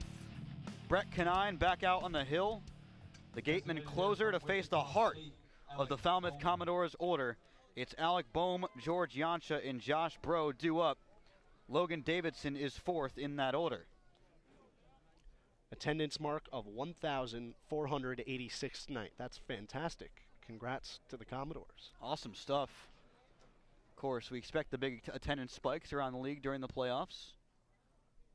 And certainly a great crowd tonight. Righty-righty matchup. Here's the first pitch. Breaking ball low from Canine, who worked a 1-2. He worked 3 consecutive outs after putting the first runner on Steinmetz with a bunt single back in the 8th. Here he is in his 2nd inning of work, trying to secure a Game 1 victory for the Wareham Gatemen. 1-0. Fastball hacked on with velocity and missed by Alec Bohm. Man, that thing has so much heat to it.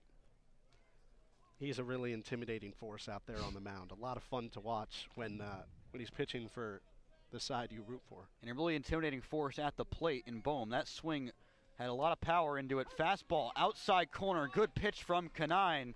2 strikes on Bohm. Now Bohm has not seen the curveball or the changeup yet in this at-bat. If you pull the string right now on 1-2, we'll see if Bohm chases or if Canine lays this one in the strike zone. That's the thing. When Canine gets up in the count, he has so many options. They're all good ones. 1-2.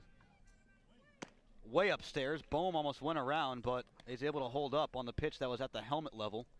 And that's pretty hard to do for a guy of his stature. 2-2. Yeah, you would have needed 2 Clayton Daniels to reach that one. You would have needed 2 step ladders to reach that one, right? 2-2. Breaking ball. Did he go? They checked to the first base umpire. He did not. Pat Sparky Burns sides with Alec Bohm on that one, just checking his swing on a breaking ball in the dirt. A good pitch from Canine. Full count coming up. Willie McIver's got to be going crazy. I mean, he got called out to end the top of the 9th on a check swing. Bohm went twice as far as McIver did, and he gets the opposite call. I don't know, Sparky, where that one's coming from. Payoff pitch coming from Canine to Bohm. Breaking ball just outside. A leadoff walk for the Wichita State Shocker. Really impressive night for Bohm. He's been on base 4 out of 5 plate appearances. It doesn't seem that way. He only has 1 single, but 2 walks, reaching on a fielder's choice. He's been all right, as we knew he would be. 5-run lead for the Gatemen. Here's Yansha. Nobody out. Bottom half of the 9th. The runner on first, Alec Bohm. Yansha's 2 for 4 with 2 singles. Out of Texas A&M, the third baseman today, wearing number 3.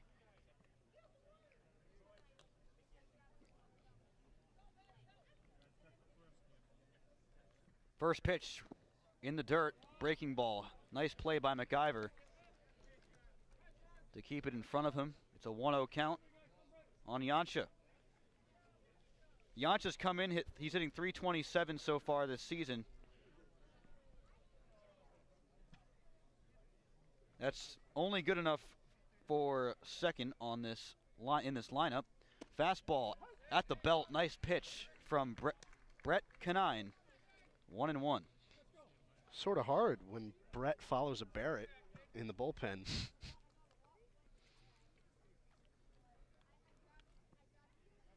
Yansha had 58 starts this season for Texas A&M. He had 4 triples in his first 4 games. So he takes a ball low, 2-1. That is just bananas. You mentioned he was an agricultural leadership and development major. What do you think classes for that are like? Well, it's A&M. It's Texas A&M. It's Texas Agriculture and Mechanical. I understand that. I bet it's strenuous work. I bet you have to learn everything and what there is about agriculture, which is a lot to learn. 2-1. Fouled away by Yansha. 2-2 coming up. Yeah, but agricultural leadership, I feel like that's like yelling at people and telling them what to do, like a contractor or something. Well, and development. And development. So maybe developing grass and growing grass. Yansha was the hero in the College Station Super Regional versus the Davidson Wildcats. Hit a walk-off single in the 15th inning, the longest game in Super Regional history. 2-2. Ground ball to the shortstop. Kyle Kasser flips to second. Mets for 1. On to first, not in time. Well, a good play by Kasser, eliminating the lead runner. It was a slow chopper, and that's why there was no chance of getting Yansha over there at first. But you get 1 out. You have 2 more to get and a 5-run cushion in the bottom of the 9th. This is exactly the spot the Gatemen want to be. The batter you don't want to face, though, is Josh Bro. And thankfully for Wareham, there's only a runner on base right now. Around the league, 7th inning, Orleans Firebirds lead the Chatham Anglers 4-2.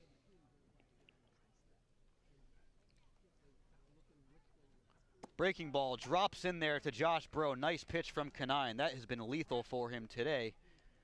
1 out in the 9th. Yansha on first. You said Chatham was up on Orleans? Did I say Chatham was up? I meant to say Orleans was up. up. Oh, no, maybe I just misheard you. I'm sorry. Orleans is leading 4-2. Formerly known as the Orleans Cardinals. Now the Firebirds. 0-1, low. Bro holds off.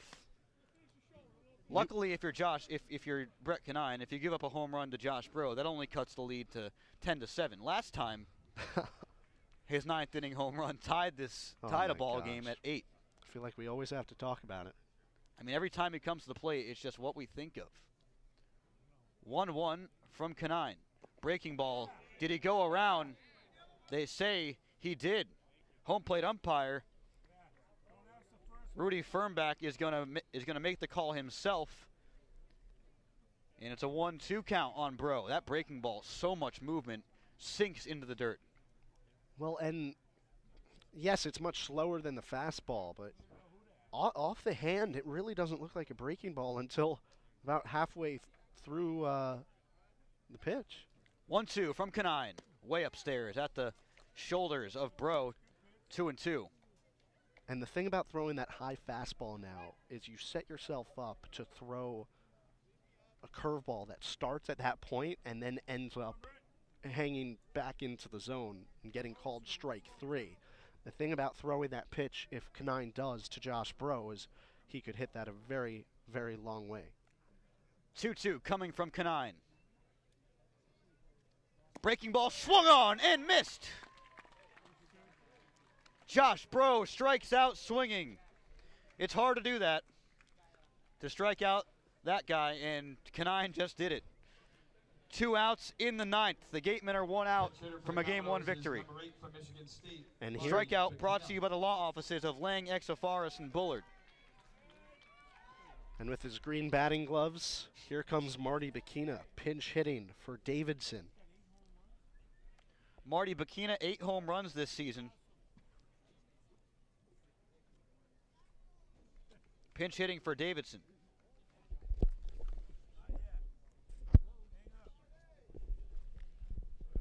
All 8 home runs are here, and the 8, the same number he wears on his back. First pitch fouled away by Bikina.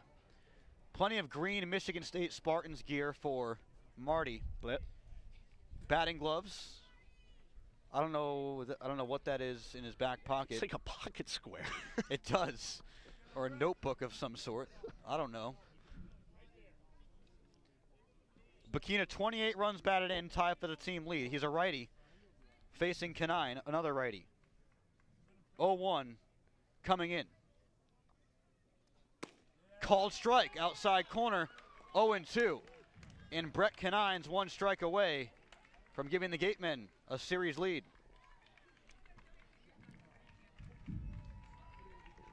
Little ovation from the Gatemen crowd. Canine with a deliberate approach. The 0-2. Did he go? It's low in the dirt, and they don't even appeal. No, Bikina held up. It looked like he did for sure. You'd think that they might go over to You never know what Sparky Burns is going to say. He's been... Yeah, sure. 1-2 coming up from Canine. He stares down Bikina. Here's the pitch. Called strike 3. Brett Canine shuts the door, and the Gatemen come into Falmouth, and they steal a Game 1 victory against the Commodores. Wow. A 10-5 final for the Wareham Gatemen. Aaron Hernandez, Grant Wolfram, Barrett Lowski, Brett Canine, your 4 pitchers today. Home runs by Jake Anchia, a 3-run shot, and also the newcomer, Joe Durpich. That last strikeout brought to you by the law offices of Lang, Exofaris, and Bullard, just like the rest of them. And a Game 1 victory for Wareham. They head back to Spillane tomorrow with a chance to advance to the Western Division Finals.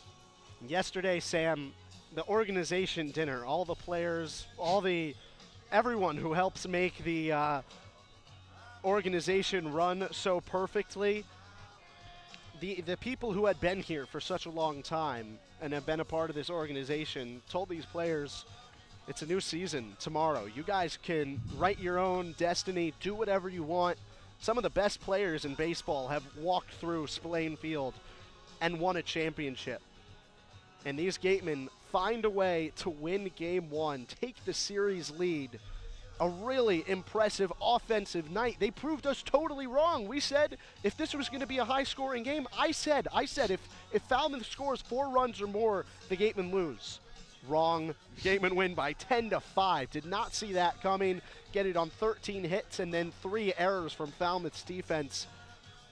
What an awesome night. This was undoubtedly one of the best performances by the Gatemen this season. But where did it come from? No doubt about it. No doubt about it.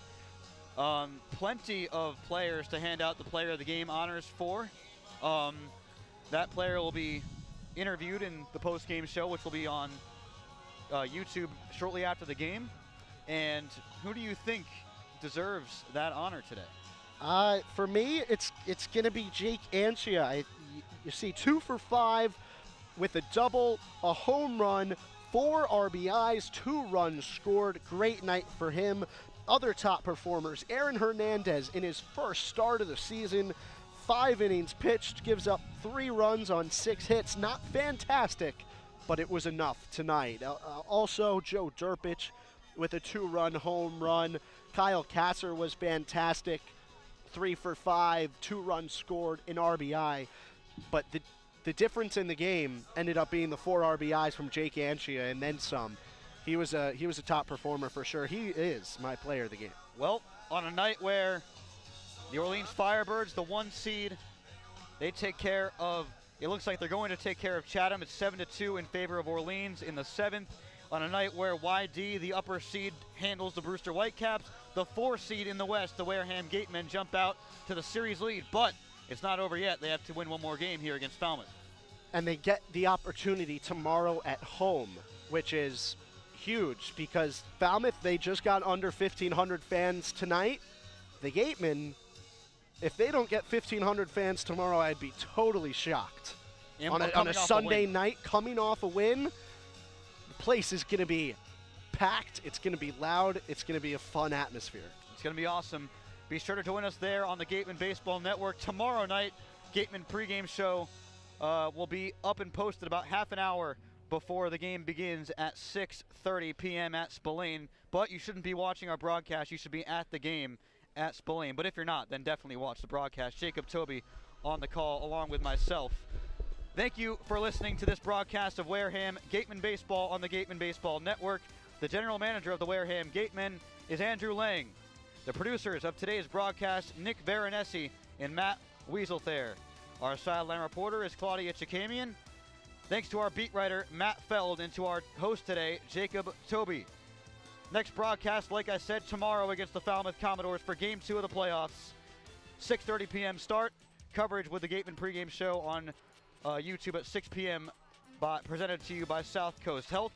For Connor Federico, Sam Corman, thanks for tuning in to this presentation of Wareham Gatemen Playoff Baseball on the Playoff Gatemen Baseball Network.